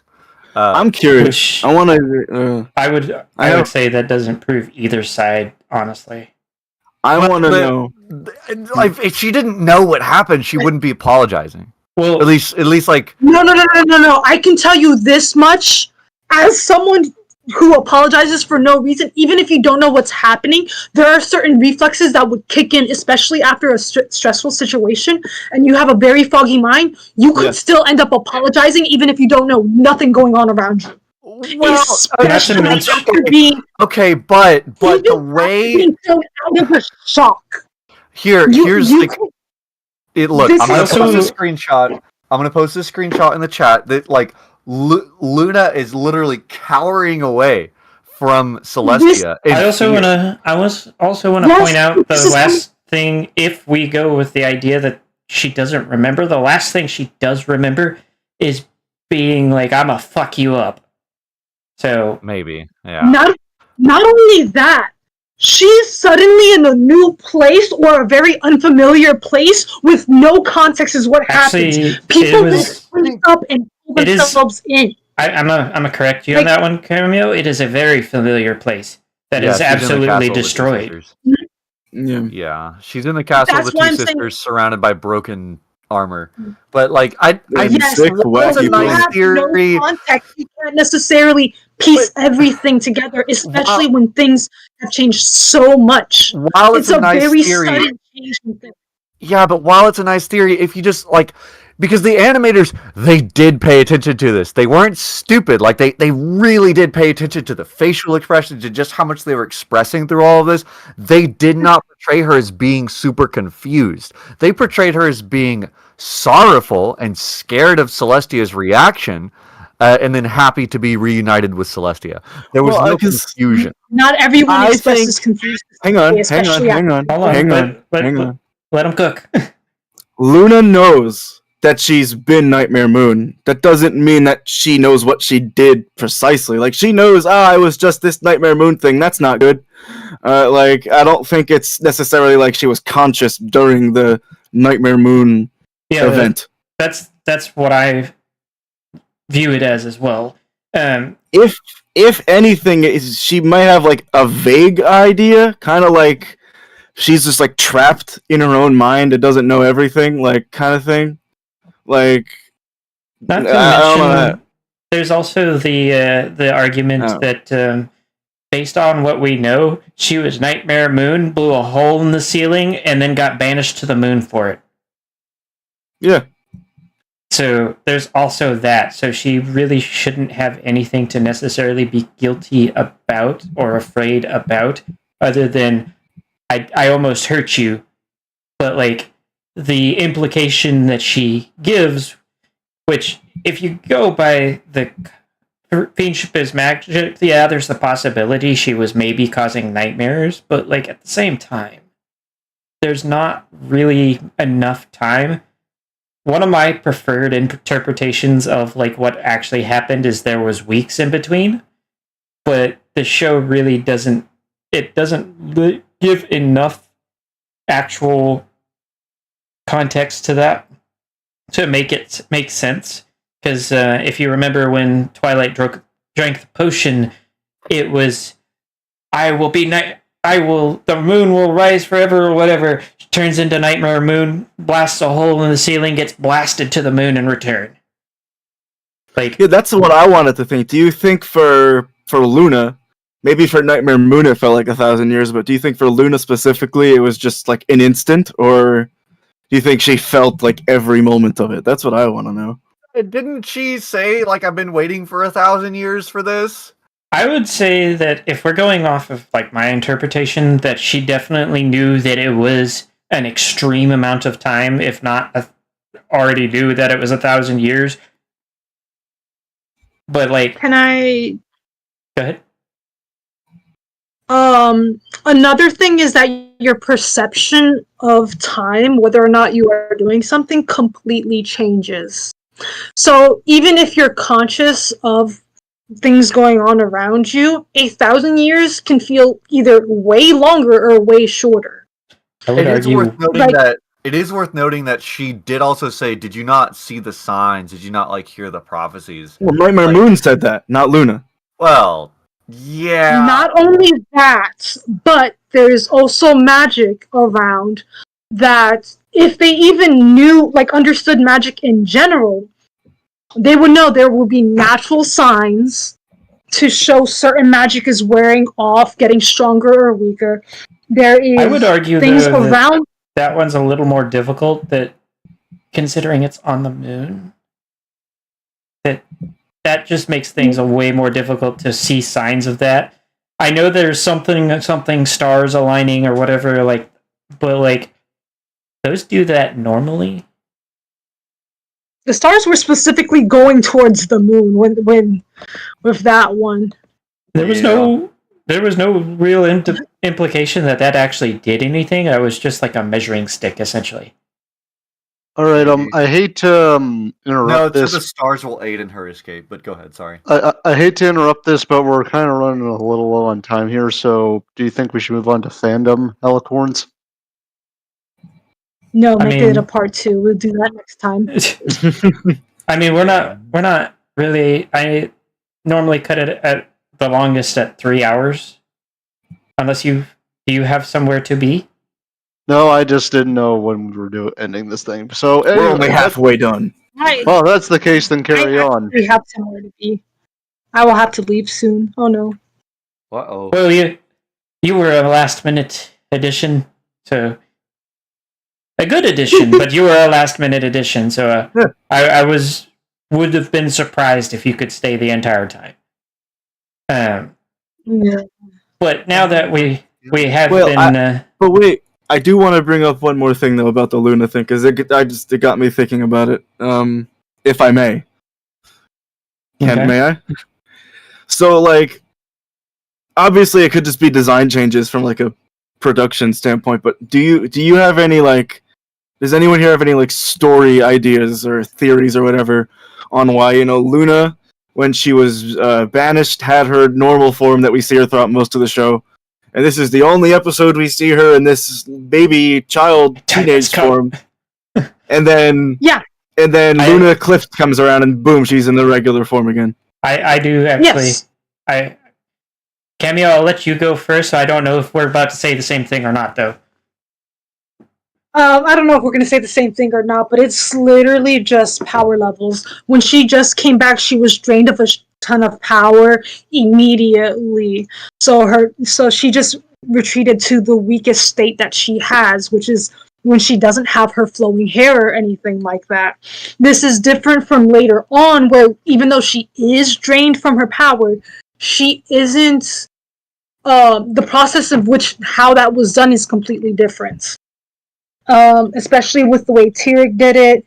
The dude was eating the magic, which is separate, versus a pure full-on purification that the rainbow did, which purged all that magic, rather than just strip that magic that Tyrek wanted to eat, that we see later on.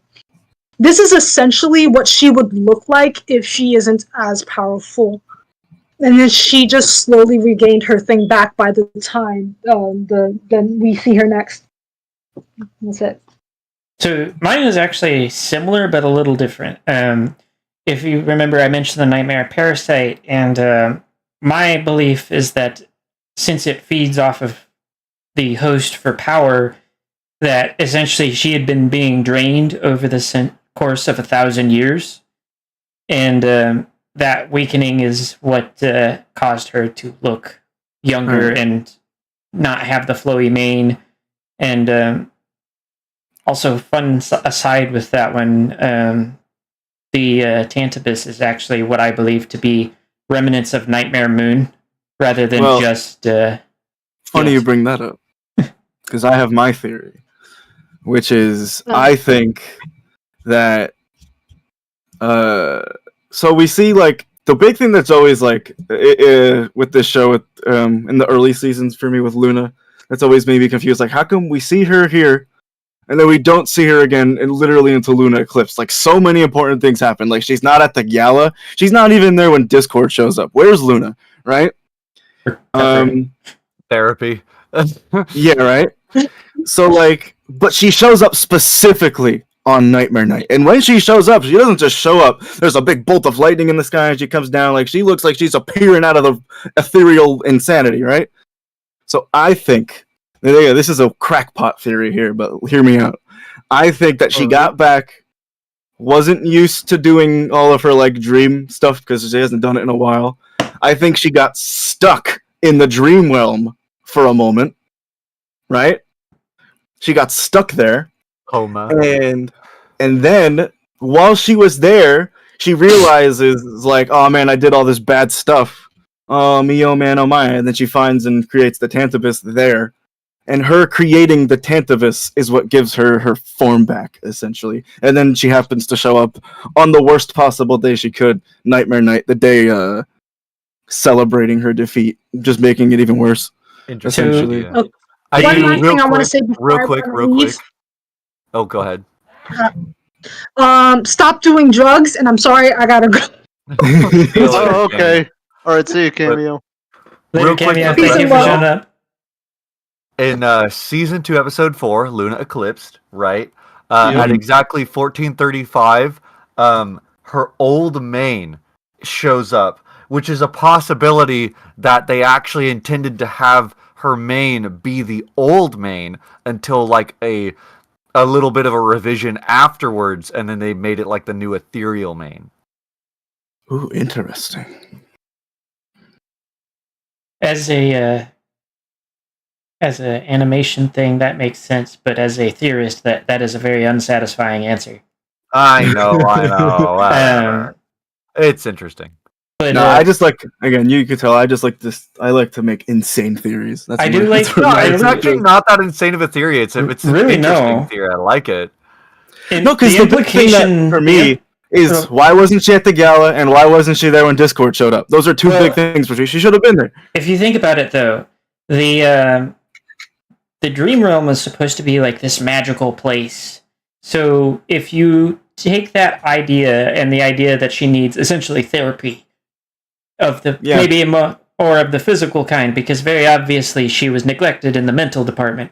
But she went back to the Alicorn dimension. It's something that we don't that talk about that. That could be a possibility, actually. But even if she didn't, if she retreats to the Dream Realm to try to heal and regain her strength, that makes a lot of sense, because that means that she won't have a direct in to all of the events until after they happen. Yep. And then she would have developed the Tantabus there, I think. Yeah, no, I actually like that theory. Thank you very much. Colt steals it. No. If you like that theory, you should read The Journey Once More by Cold Anderson. All right. I might. I'll. I'm Wait, it's a gonna end fanfic? up. I thought it was a video. I'm editing the fanfic side, so Oh. Oh, okay. Fancy. Oh. we're just waiting for him to send me part 1 and 2. I was working on it today. I'm getting close to 50,000 words, so I'm getting ready. It's happening. Ooh, that's a lot. Ooh, nice. Yeah. What But I'm that gonna, that smells His name was like going to be it's very Cuphead's good. editor too. I already am. Oh. What was that, Capu? What? That smells like it would be very good. Like it's been baking in the oven for a while. Oh, it's been many years, but I'm not even Bacon. close to being done. I feel that. I'm only on year 1 and I barely finished first chapter. Anyway. But I think I forget what my second thing I was going to bring up was, so we're just going to go ahead and jump straight into the fandom side of it, and we're going to start with the very obvious question, and I feel like this is going to be an easy question to answer, especially for those of us that have Alicorn OCs. But why are Alicorn OCs so hated? Because they're Mary Sue's mostly. They're overpowered. They're usually power fantasies. Yeah, and by the way, there's nothing wrong with a little bit of a power fantasy. There's nothing wrong. It's And they're just go ahead. no, I was just say like if it's like a character in a story, and this is what's made developing like both Memori and Nighttime a fun challenge, is justifying their existence within the world. Because there's that big question of how come nobody knew about them and blah, blah, blah, blah, blah, and all that. So yeah, from a character perspective in a story, there's that. When it just comes to like your Sona, I don't know. Like, what's wrong with an Alicorn? It's just they have a horn and wing. No, I totally agree with you. I feel like a lot of the Alicorn OCs that like, and even the ones that are like personas that are like, that are apparently in the universe. Like, how did they come about? Right? Where did they come from? How did nobody know about it? They're just kind of shoehorned in there, and especially even then, they're usually treated with high regard generally. But yeah, what were you gonna say, Nameless? Well, first I must see if Cup has anything she wants to add. Over there sitting. I feel like it's mostly just how well are they written with their sort of lore is the basis on like why they're hated. Because like if you have a not very well written Alicorn OC, a lot of people will tend to hate more on them comparatively to much more written lore wise that's like actually can fit in the type of world that they are put in kind of scenario. Or if they're much more anomalies comparative to like being like, hey, I am Celestia's twin sister from Skyrose or whatever. So like it just depends on how you write them. I mean, I honestly think it's a good time to bring up Princess DJ Neon Flutter Star Sparkle Spectrum Dad. We're good. They can go online dear. and read it for themselves, but Indeed. So again, it really depends. I'm gonna preface this with I do a lot of writing with powerful characters, so I'd like to consider myself a little bit of an expert on portraying powerful characters.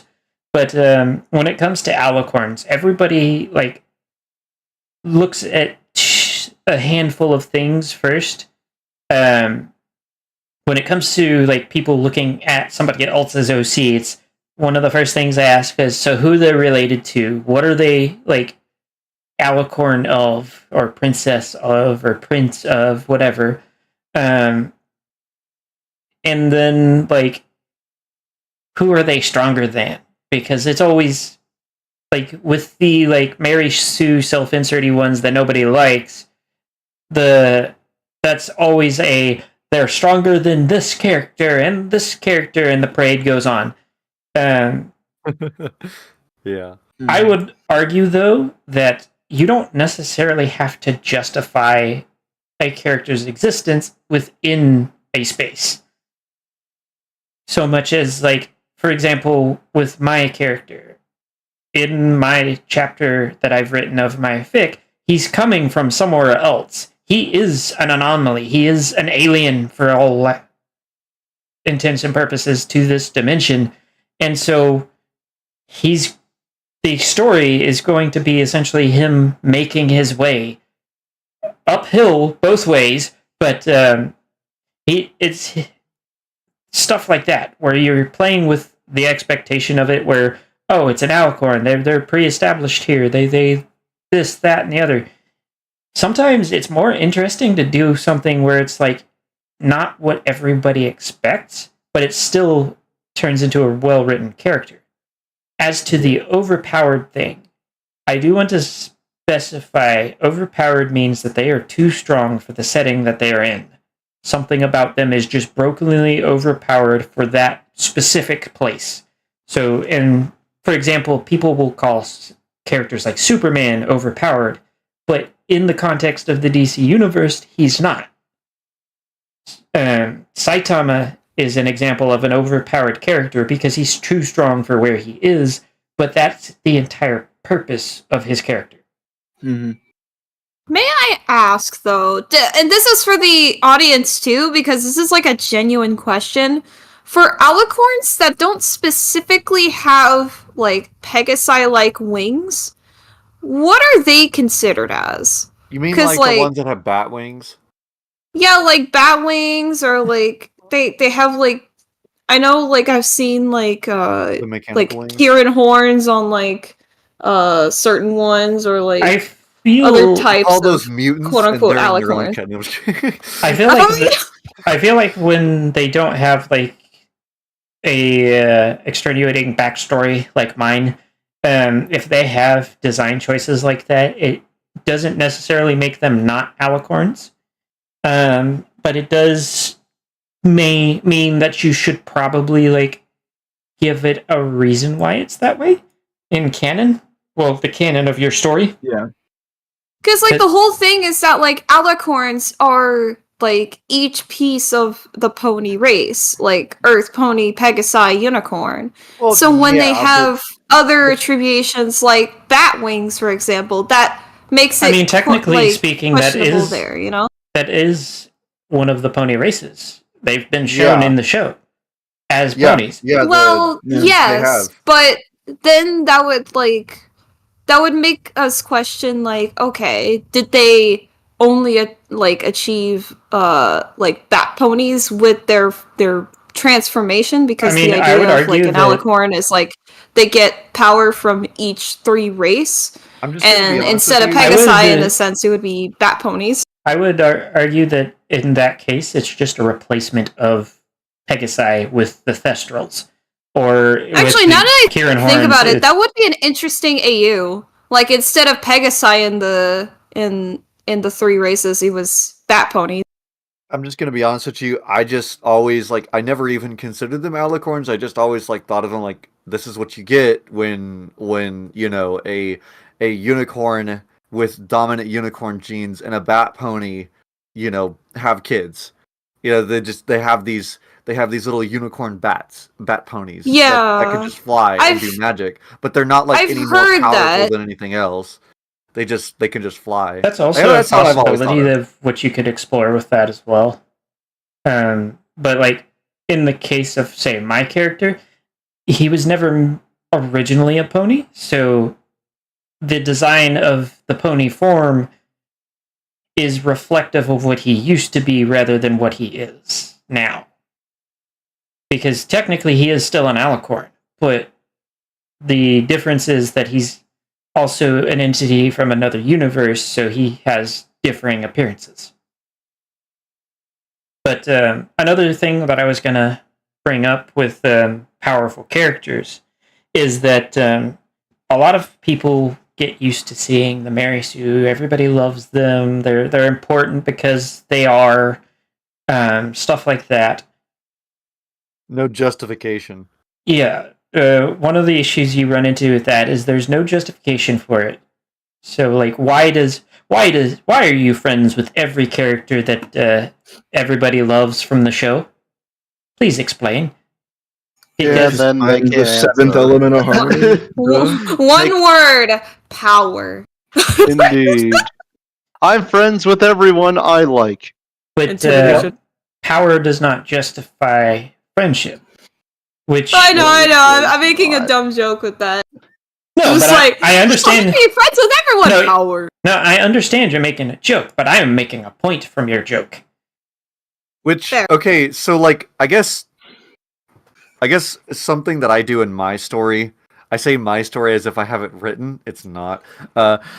Something that I do in my story is like Sapphire becomes at least acquainted with the main six off of the fact that they are like leadership, like of pony kind in a way, like not that Celestia isn't leadership, but you know they're kind of like they're like the righteous little council that exists. They're the little friendship council, right? And so she will interact with them at one point in the story, to the point of even allying with them, in terms of fighting a greater good, but doesn't really become like super good friends with them, I guess. But it primarily starts because of political alliance, really. That's also another thing that to say that to the relation side of talking about alicorns is you also want to like show them earning trust. Like for example, with my character, like just because he's an alicorn doesn't mean everybody's going to immediately trust him. But like, look at him, edgy is scary. So Yeah. everyone's going to like you're going to want to like look at your character's design and then imagine how you would react if you were one of the ponies meeting them for the first time.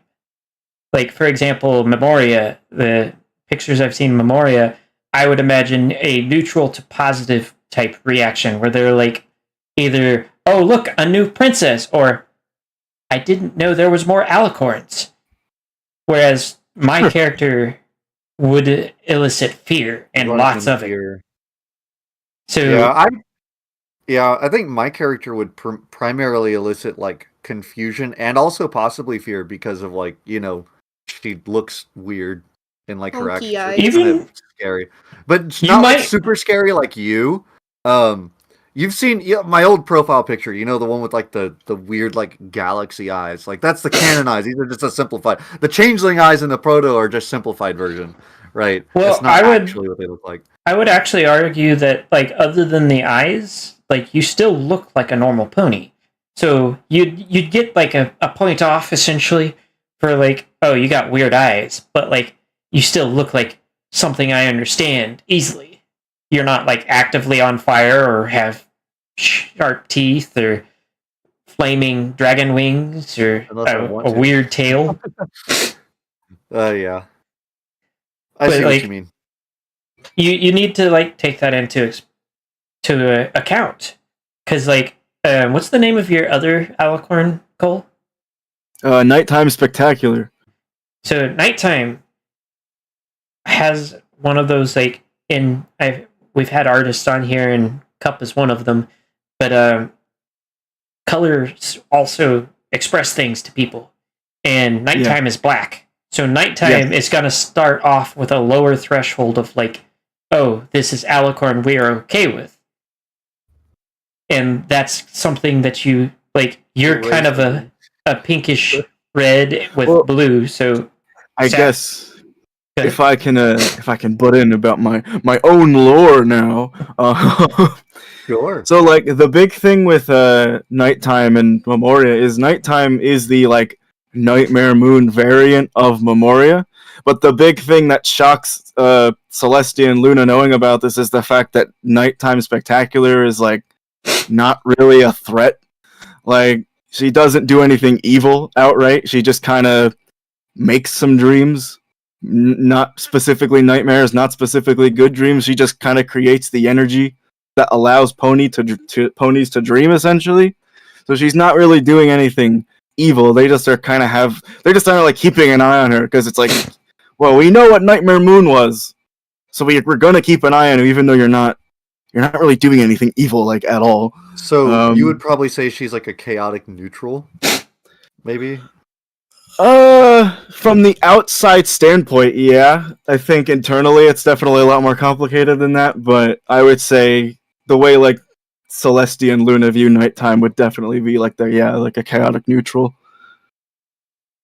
Because they describe like, oh well, what she does is surreal, but it's not evil. Mm-hmm. It's just unusual for them. Yeah. And like because I mentioned this before, but the reason that she was designed to be perfectly black is because the realm that she lives in is also completely dark, and the only thing that lights up the realm is the work that she creates, right? So she has to create the light for it to work. So when there's no work being made, she literally looks like a floating like cloud of like colorful dust, because all you can see is her hair and her eyes. So that's a Yes, I big part see of the that. design. The pictures are kind of showing up on screen as we talk about them. Yeah. She comes by. I'm curious about Cuphute's little purple creature Yeah. that's on the screen, or at least Oh, it's The giraffe one. That she's not a giraffe. I know she looks long, but that was like a style I was doing like a while ago. Yes, but it's funny to make fun of because it'll be semi-serious pictures aside from like the gummy Saf picture. Yes. I believe it's actually followed up by some of my art and Girafficorn. Yes. I mean, if y'all are curious, I guess.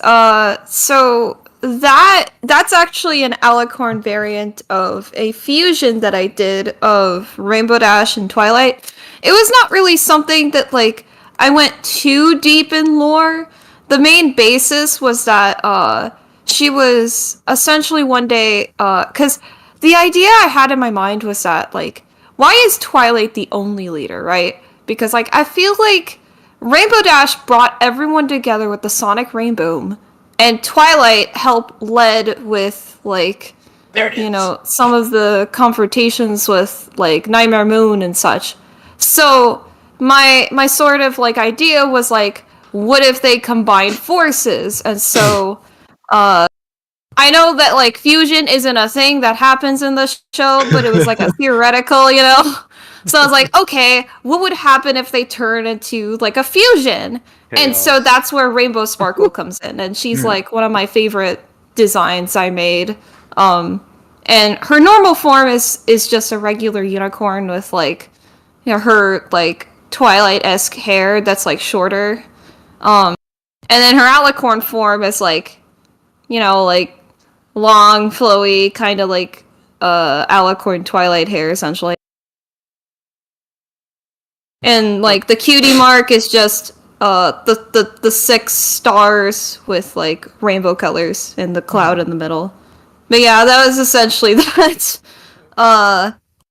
So now Venture. Yeah. Oh, go ahead. Sorry, Kapi. I didn't know you were done. I was going to. No, it's okay. Just like another thing, her power, like the reason why she has a cloud as a cutie mark is because she can summon clouds, and whenever she does, she can jump on the cloud and fly around in the sky, and it like does like a little rainbow trail. And I thought that was cute. Anyway, sorry. You took that from the older gens of My Little Pony, didn't you? No, ironically. I just did the idea of Rainbow Dash does a rainbow trail when she flies, and like, why wouldn't a fusion of Rainbow Dash and Twilight fly? So I did that. So now, Venture, I'm curious about your Alicorn or OC. Well, I don't have as many as you guys. I mean, I did for one of Compute's. Once Compute did a Ponytown skid making contest, and one of them was, what was it, Mary Sue? Yes, that was on your make birthday, the most Mary Sue. Yeah, OC I made possible. mine was Princess Ray, and I just made her. I accidentally made her like a sociopathic narcissist who was always right. But I did have an idea for an Alicorn OC. I haven't fitted on a name yet, but I had an idea where they're with a different set of elements of harmony, and she's the only Alicorn in the group. But the issue is she's older than the rest of them, and she's a powerhouse. But because she's older, she sort of has lost empathy, and She's jaded.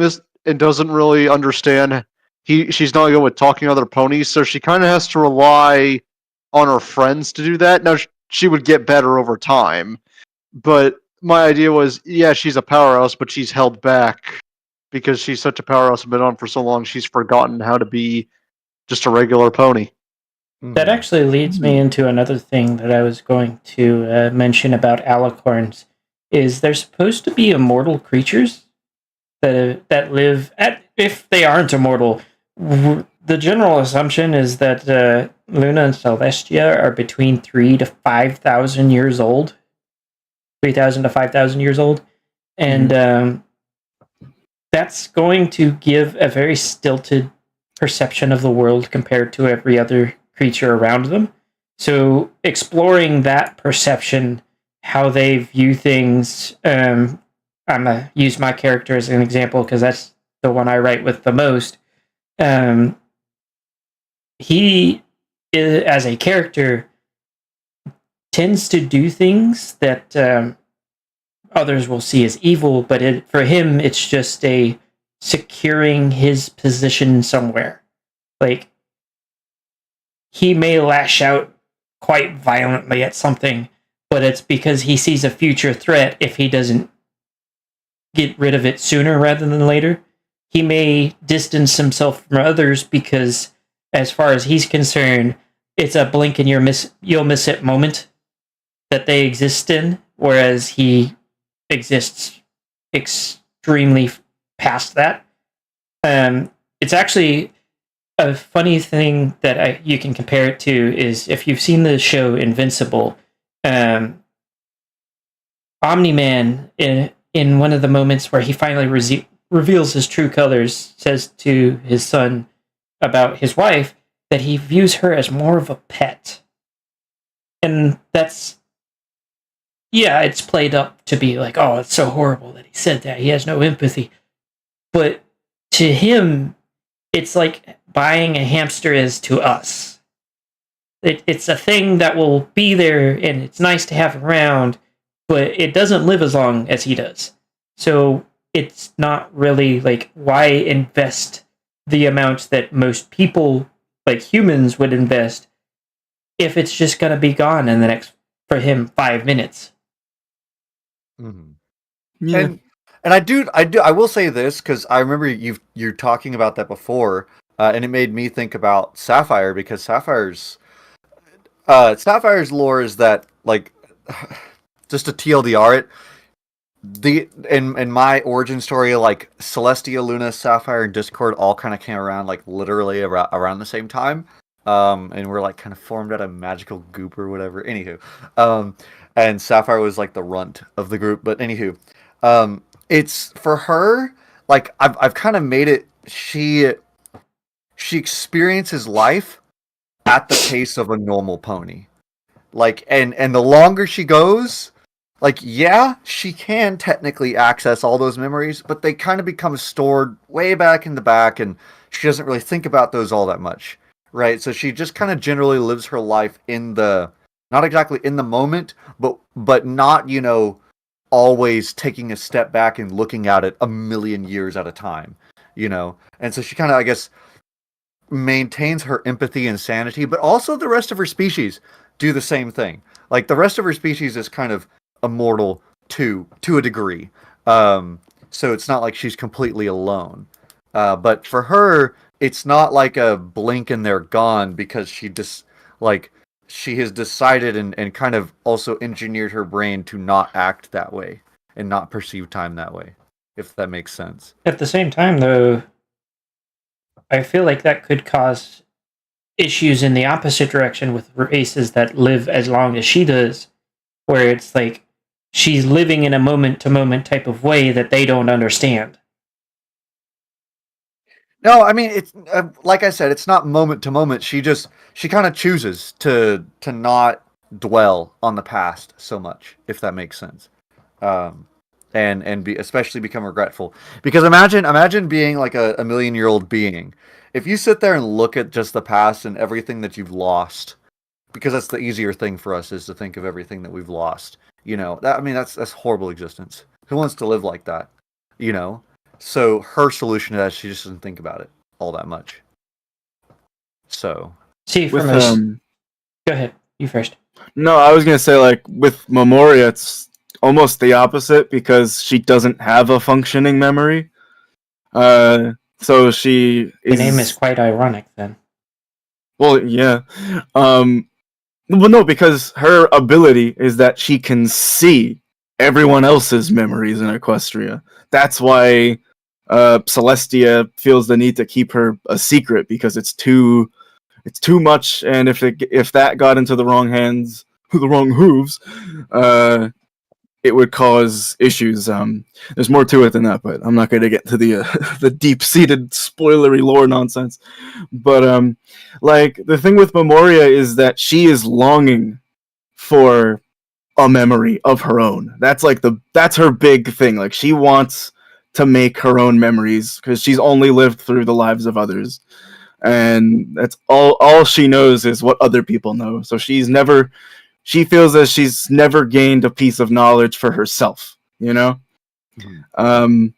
so have things to say to both.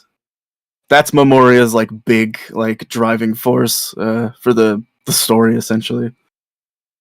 So I'm gonna start with Safs. Based off of what you're saying to me, it kind of makes me think two things for your character. One, they've never had another character that they've committed a close enough bond with to really like warrant essentially remembering. So, surface level friendships and whatnot. you'd be right in that. And two, I feel like as a storyteller, the first thing I would want to do is start having things that she feels pain over get dug up in her past in the present, so that she's forced to grapple with this idea that she's essentially a perpetually living creature. An No, immortal. you're not wrong. And that is kind of the direction that I'm taking her. She's kind of based off of myself. Like a lot of the past trauma from my childhood, my brain has subconsciously repressed. And so I look back at my childhood, and there's these massive chunks just gone that I can't even think about, right? And so she's kind of like an extended image of that in many ways. I would also say that with the kind of superficial relationships, it may be that for the story, you want to put something along the lines of she has deeper friendships that she won't allow herself to understand emotionally and just sees as superficial. Kind of. In the story as is, she actually is kind of developing a relationship with someone that she doesn't exactly realize is going to turn serious and romantic, but it does. And then that really does affect her after everything goes south. So, in a way that it hasn't really affected her before, especially because, see, for her species, right, when they die, when the body dies, like the soul just goes back to like another little egg, and they get reborn with all of their memories, and so like it's very easy for them. Like death is nothing for them; it's just a temporary setback. And so like even for like the species, like the other people within her species, she can form relationships with them. She's not used to losing someone, if that makes sense. Like she doesn't form relationships with people that she knows she'll end up losing. I would almost recommend that throwing something in there that is capable of perma-killing them to just shake her foundations. That does exist, and in the end of the story, she dies, like legitimately dies and doesn't come back. So spoilers.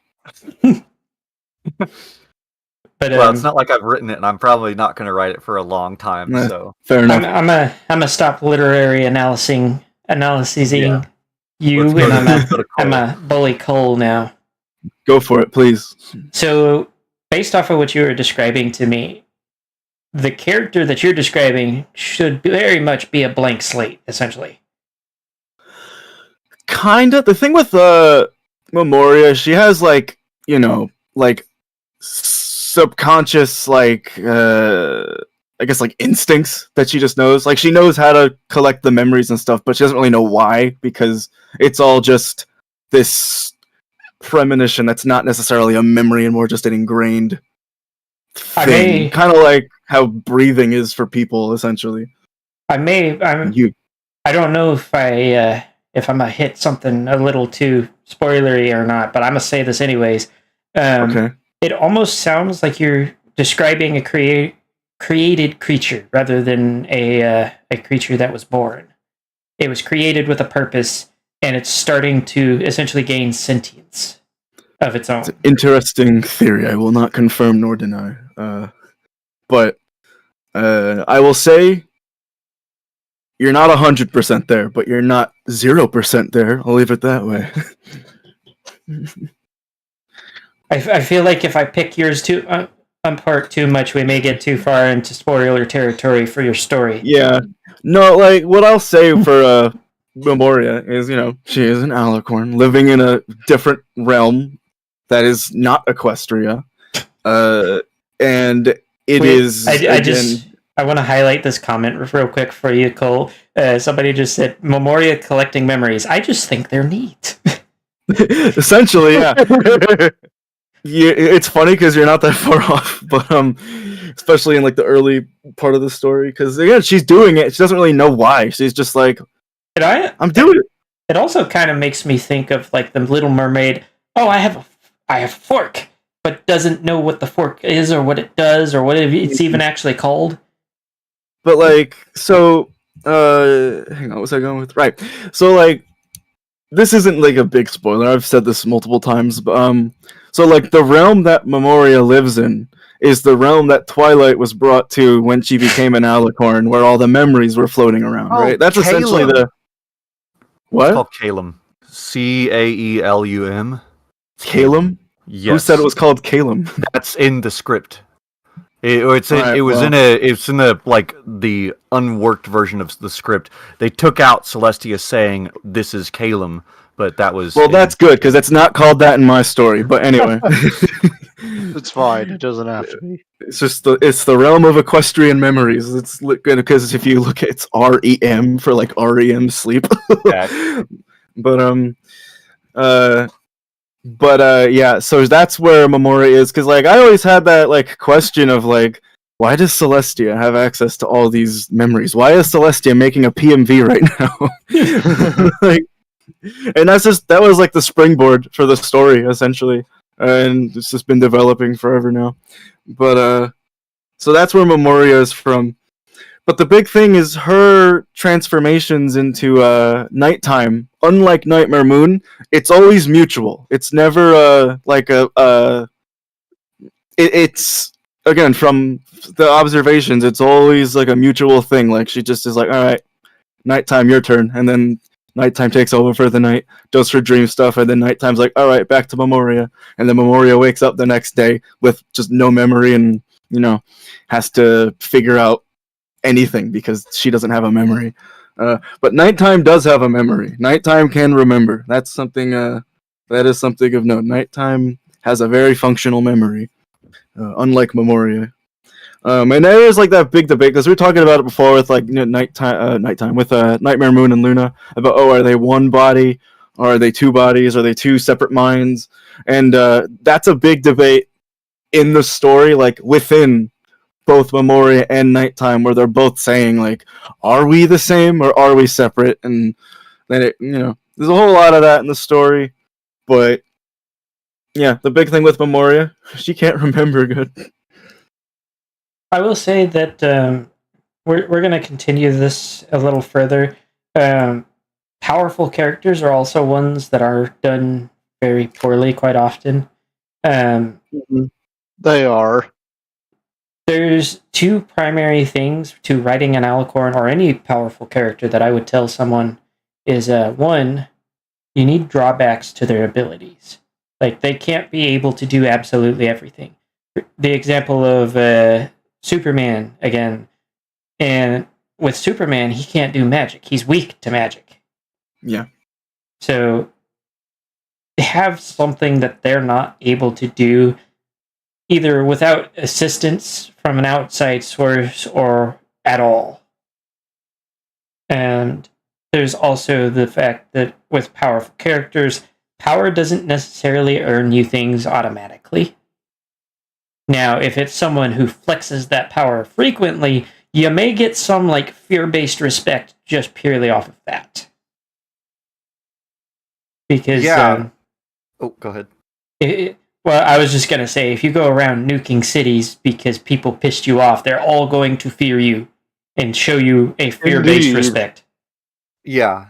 And it's funny you mention all of those things all at once, because I recently wrote, I don't know if I shared it with you, Nameless, but I recently wrote like 4 pages of stuff with Sapphire, and the whole thing was, see, Sapphire doesn't actually have any like magic powers. She can't even fly, but she has like technology. And she specifically uses her like vast army, like spacebound army. And so like she goes to this planet that she's supposed to be policing, and then like they like insult her, and so she blows a hole in the side of the planet, and then she gets in trouble with the with like the intergalactic police force that she was supposed to be representing or whatever, and she feels bad about it. But like she's definitely very powerful, but she's got personal emotional issues. It's not like yeah, even she can harness her own power, but like she frequently like she's definitely not righteous. And she can definitely be beat, that's for sure. In fact, she is beat. Especially when her whole species is stripped away from her. So yeah, I think that I kind of strike up a good balance with that. I hope, but I don't know. I'm not here to look for a review, though. Sorry. No worries. Alicorn review. Today we're gonna. I will also say that another very important part that I feel like Cup's going to be able to weigh in on more is your Alicorn does not have to be an amalgamation of literally everything popular in the show. Especially not design-wise. Yeah, that's something else that funny. comes up a lot. Oh, really? I wanted to have like rainbow tail and bat wings and Scarred eye. No, you don't have If to you do look that. like a Crayola factory exploded on you, and then you tried to smear it off, and it still didn't come off, so you just decided that was the character design, you may need to go back to the drawing board. Look, I'm just saying, DJ Neon Flutterstar Sparkle Spectrum Jazz is pretty cool. She has I mean, I love a good rainbow. However, for recognizable and I guess believable characters, depending on how you want to create your character, simple goes a long way. Indeed. And if you look at, say, my character, the way that I like designing characters when I get the chance to like do the actual designing myself is I look at the silhouette as well. Like, does this character's shape, if I stood it up there and nobody could see the like colors and everything else, can they pick me out of a crowd? Which, with Shadowfire, my Alicorn OC, yes, you could very much point to that one's got the big dragon wings and is Alicorn shaped. That is Shadowfire. Very pointy. Yeah. He's very pointy. Yeah, like your character's shape language is very exhibited in pointy and sharp, which like that Danger. indicates like, well, yes, it indicates danger, but it also indicates power as well to some degree. Like depending on how other people like view that.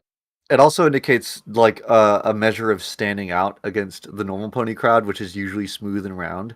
So Yeah. And even like aggression too.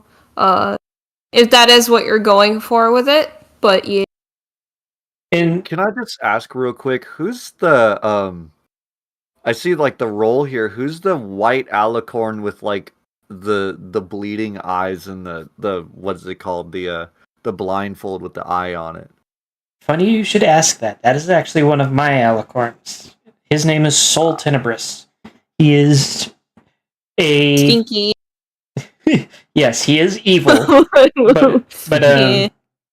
he is known as the Prince of Corruption. He is part of like my campaign mythos. He was the first Nightmare Alicorn and the ruler of the Alicorn Empire before it got wiped out.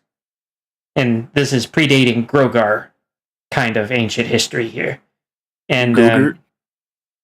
he was actually sealed in a giant red crystal for eons before in the canon of the campaigns he was defeated by the peacemakers of Equestria. If you want to take a look at that, we got a whole series on it. It's Cool. fun. Shameless plugging, guaranteed. Yes, watch The Journey once more, part 1, from beginning to end. And read my fanfic when it eventually comes out. Go still see working on it. chapter one. Same with mine. I still got what, 65 chapters estimated? Oh, how many Y'all do I got a have? lot done on your chapters, that's for sure. I don't even know what I have left. It's like, yeah, I'll know. I'm not like setting like it's gonna be this many words when it's done. It'll be as long as it needs to be. That's how I go. That's for sure, yeah. I the design of Sol Tenebris is also one of those where it's like it's got a unique silhouette. It's got very much. It speaks of something pure being corrupted in the black goo coming from his eyes and feet, and the red and white, very stark clashing colors. So When there's a lot of like story relevant design purposes for both Memoria and Nighttime that I can't really get into yet because that would just give it all away. But I will say the one aspect that really doesn't is I made Memoria like the green color that she is because I like that color and it's a little. But everything else is there's a story relevant purpose that I'm not gonna divulge at this point in time. I actually originally had my character's mane be purple for a corruption. I like mental like purple is associated with corruption because of the fact that it was at one point worn by the rich. Yeah, that and makes sense. they were the only ones that could get it. It's kind of fallen from that, though it is still used in video games. You know, the corrupty goo and stuff like that. It's like, purple is bad most of the time. Not always, but it is quite often used that way. Twilight Sparkle is evil? It's funny. It's funny that purple is usually. I kind of wonder where purple being bad comes from because if you think about it, purple was actually canonically like seen as royalty. Then Yes, again, that's royalty where has been corrupted. Yeah, because of the fact that it was so hard to come by, and one of the major purple colors comes from the use of arsenic, so it was also poisonous. But it was so expensive to get that only royalty could get it, and royalty was often associated with corruption, especially in Europe, and that is where the association came from with corruption in purple. Oh wait, Interesting. I did not know that. I remembered something that I forgot. Just like Memoria, maybe. I'm sure it was very important. Yes. Rip. No, because we were talking about like having alicorns be overpowered and how that's often a problem, and because it's like when it comes to both Memoria and Nighttime, I think from an objective sense they're incredibly powerful because, like I said, Memoria can see everyone's memories. Like she can just like if you took a dump today, Memoria knows. She saw. Like it goes that deep. Delicious. Oh dear, that's horrifying. Yeah, because she sees everything. Essentially. Well, but She okay, sees but all here's sleep. here's the thing though, is that like while that's horrifying to us because we're kind of judgmental, I don't think like to her it would be all that big of a deal. I mean, if Oh, yeah, Memoria yeah, ever taking a 'cause- dump, like she probably enjoys watching ponies take dumps because she's never gotten to experience taking I a don't know dump. why. I don't know why I use that as an example, but I did. Point is, she has seen everything, and it's similar, I guess, to the One Punch Man thing, where it does become like that detriment to her, and she wants another life, kind of thing, and that's what she has to deal with. So again, it's just another way of like coming up with like. Because I like the idea that like Alicorns kind of have their own like special ability. Because you got Luna with the moon, Leslie with the sun. Cadence has her little love thing that she does. Twilight has Twilight. Friendship. Twilight has friendship. Yes. Fiend. Because no other ponies have that. Yeah, Yeah, of course. Well, I mean, absolutely nobody. of course. There, of course, there she's the was one that's, no like, the worst at friendship until Twilight. I Exactly. actually It does not exist. one of the things She that I do. invented friendship. One of the things I do is also give her magic because she's the element of magic. Because Yeah, friendship yeah. is just Most kind of people weird. forget that, to be honest. Well, obviously, friendship is magic, just like time and space. Duh. Exactly. Oh, Like, But- but here's the thing: if friendship is magic, why aren't we all like shooting lasers out of our eyes right now? true. Yeah, that would be awesome. I like Like, some laser. This podcast would have been a whole different sector if, like, friendship is magic. But I think to round us off, since I'm not seeing any questions and Ice didn't post any for me, what I'm gonna do is ask y'all's opinion. I remembered the other canon thing that I was gonna talk about. Ooh. What about Alicorn adjacent creatures like Thorax, Queen Chrysalis, Ooh. Rainshine? Oh. The big ones that are obviously different, but like only because visually they're big and slightly differently designed, but maybe also powerfully? Question mark. At least I mean, for Chrysalis. That's true. Although we don't know, like, does Changeling and Cure and Magic work different from the ponies? That Did the Tantabus have wings? Let me go check. I don't remember it having wings, but it also had a very indistinct shape. Like it was like definitely like kind of like alicorn shaped. Yeah. It was The very. Tantabus did not. It was very vaguely, at least, unicorn. Fascinating. But like the reason I bring this up is because like everybody thinks Alicorn and they think ponies. No, but it does not have wings. is Yeah. Okay. what It's is a big the unicorn. what is the possibility that say Rainshine is basically just an Alicorn for a different race?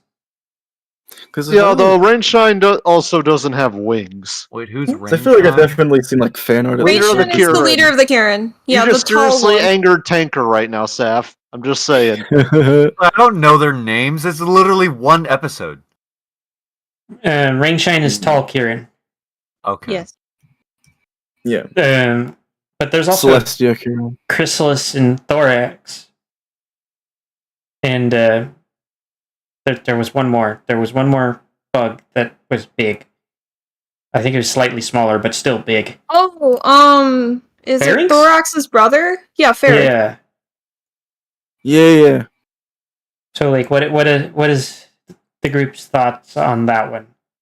Are they just weirdly big for no reason, or are we looking at the possibility that an Alicorn adjacent mutation, I guess, would be a word for it? I mean, Would he that be the could same be with, like, larger the, for protective reasons, like being a protector. But that's kind of my idea on it. I was gonna say, is that the same thing with the like Saddle Arabians? Because they're more like they got more of the horse-like shape.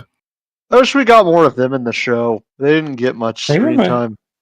I mean, generally speaking, though, they were just more tall, skinny as a species. I'm talking about, like, the abnormal members of the species that are, like, everybody is short, but I am big.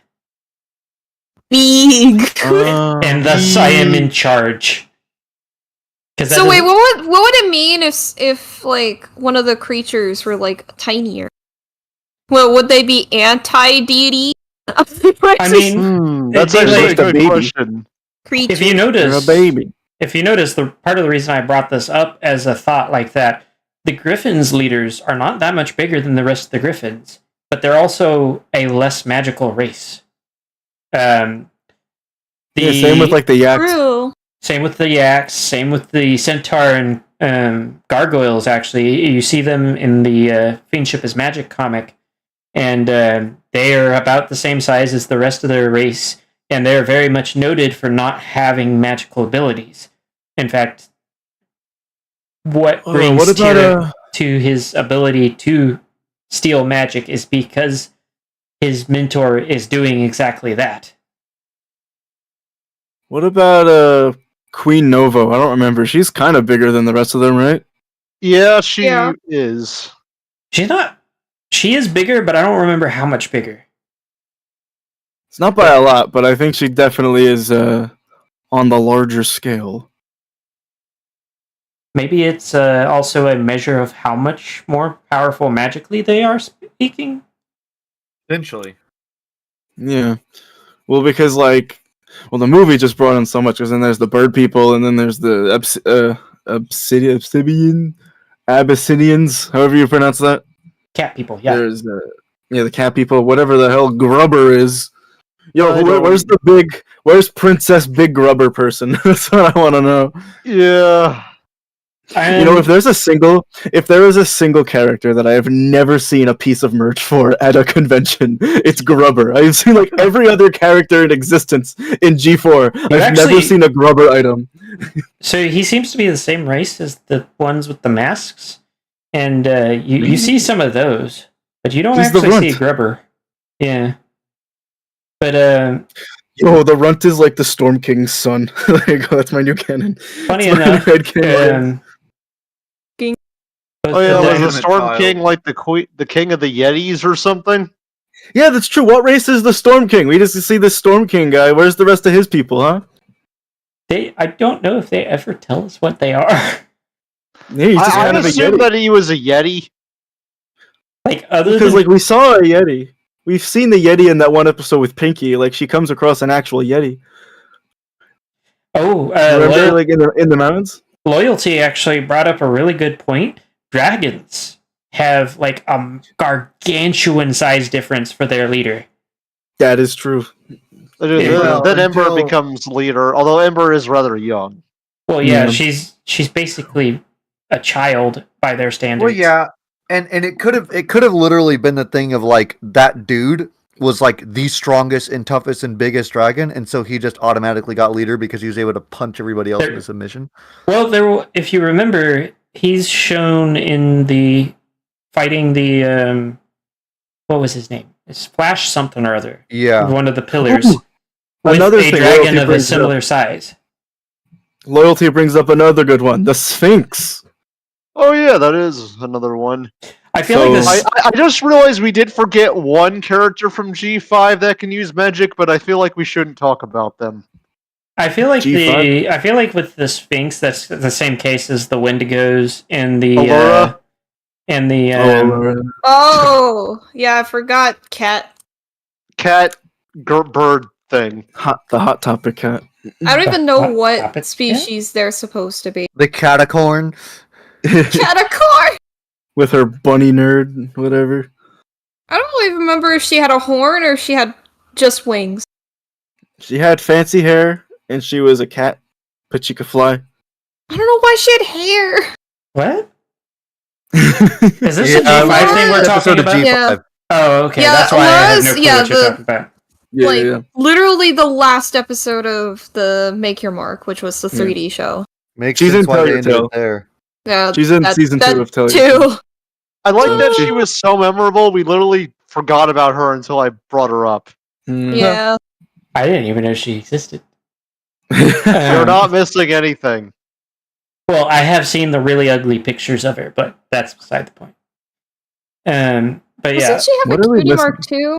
Really, we're Yes, missing. she has a one. cutie mark. All the If I read creatures through have cutie marks. I mean, freaking sea ponies have cutie marks now. Oh, right, Uh, didn't the dragons have like a thing too? I hated that so much, and they don't address it. Oh man. Well, I think Oh, we should. man. I think we should call it for a night and save all of these opinions on G5 for when I do the G5 podcast, because that is on. I'm pretty sure that one's on the schedule. If not, it will be Yeah. eventually.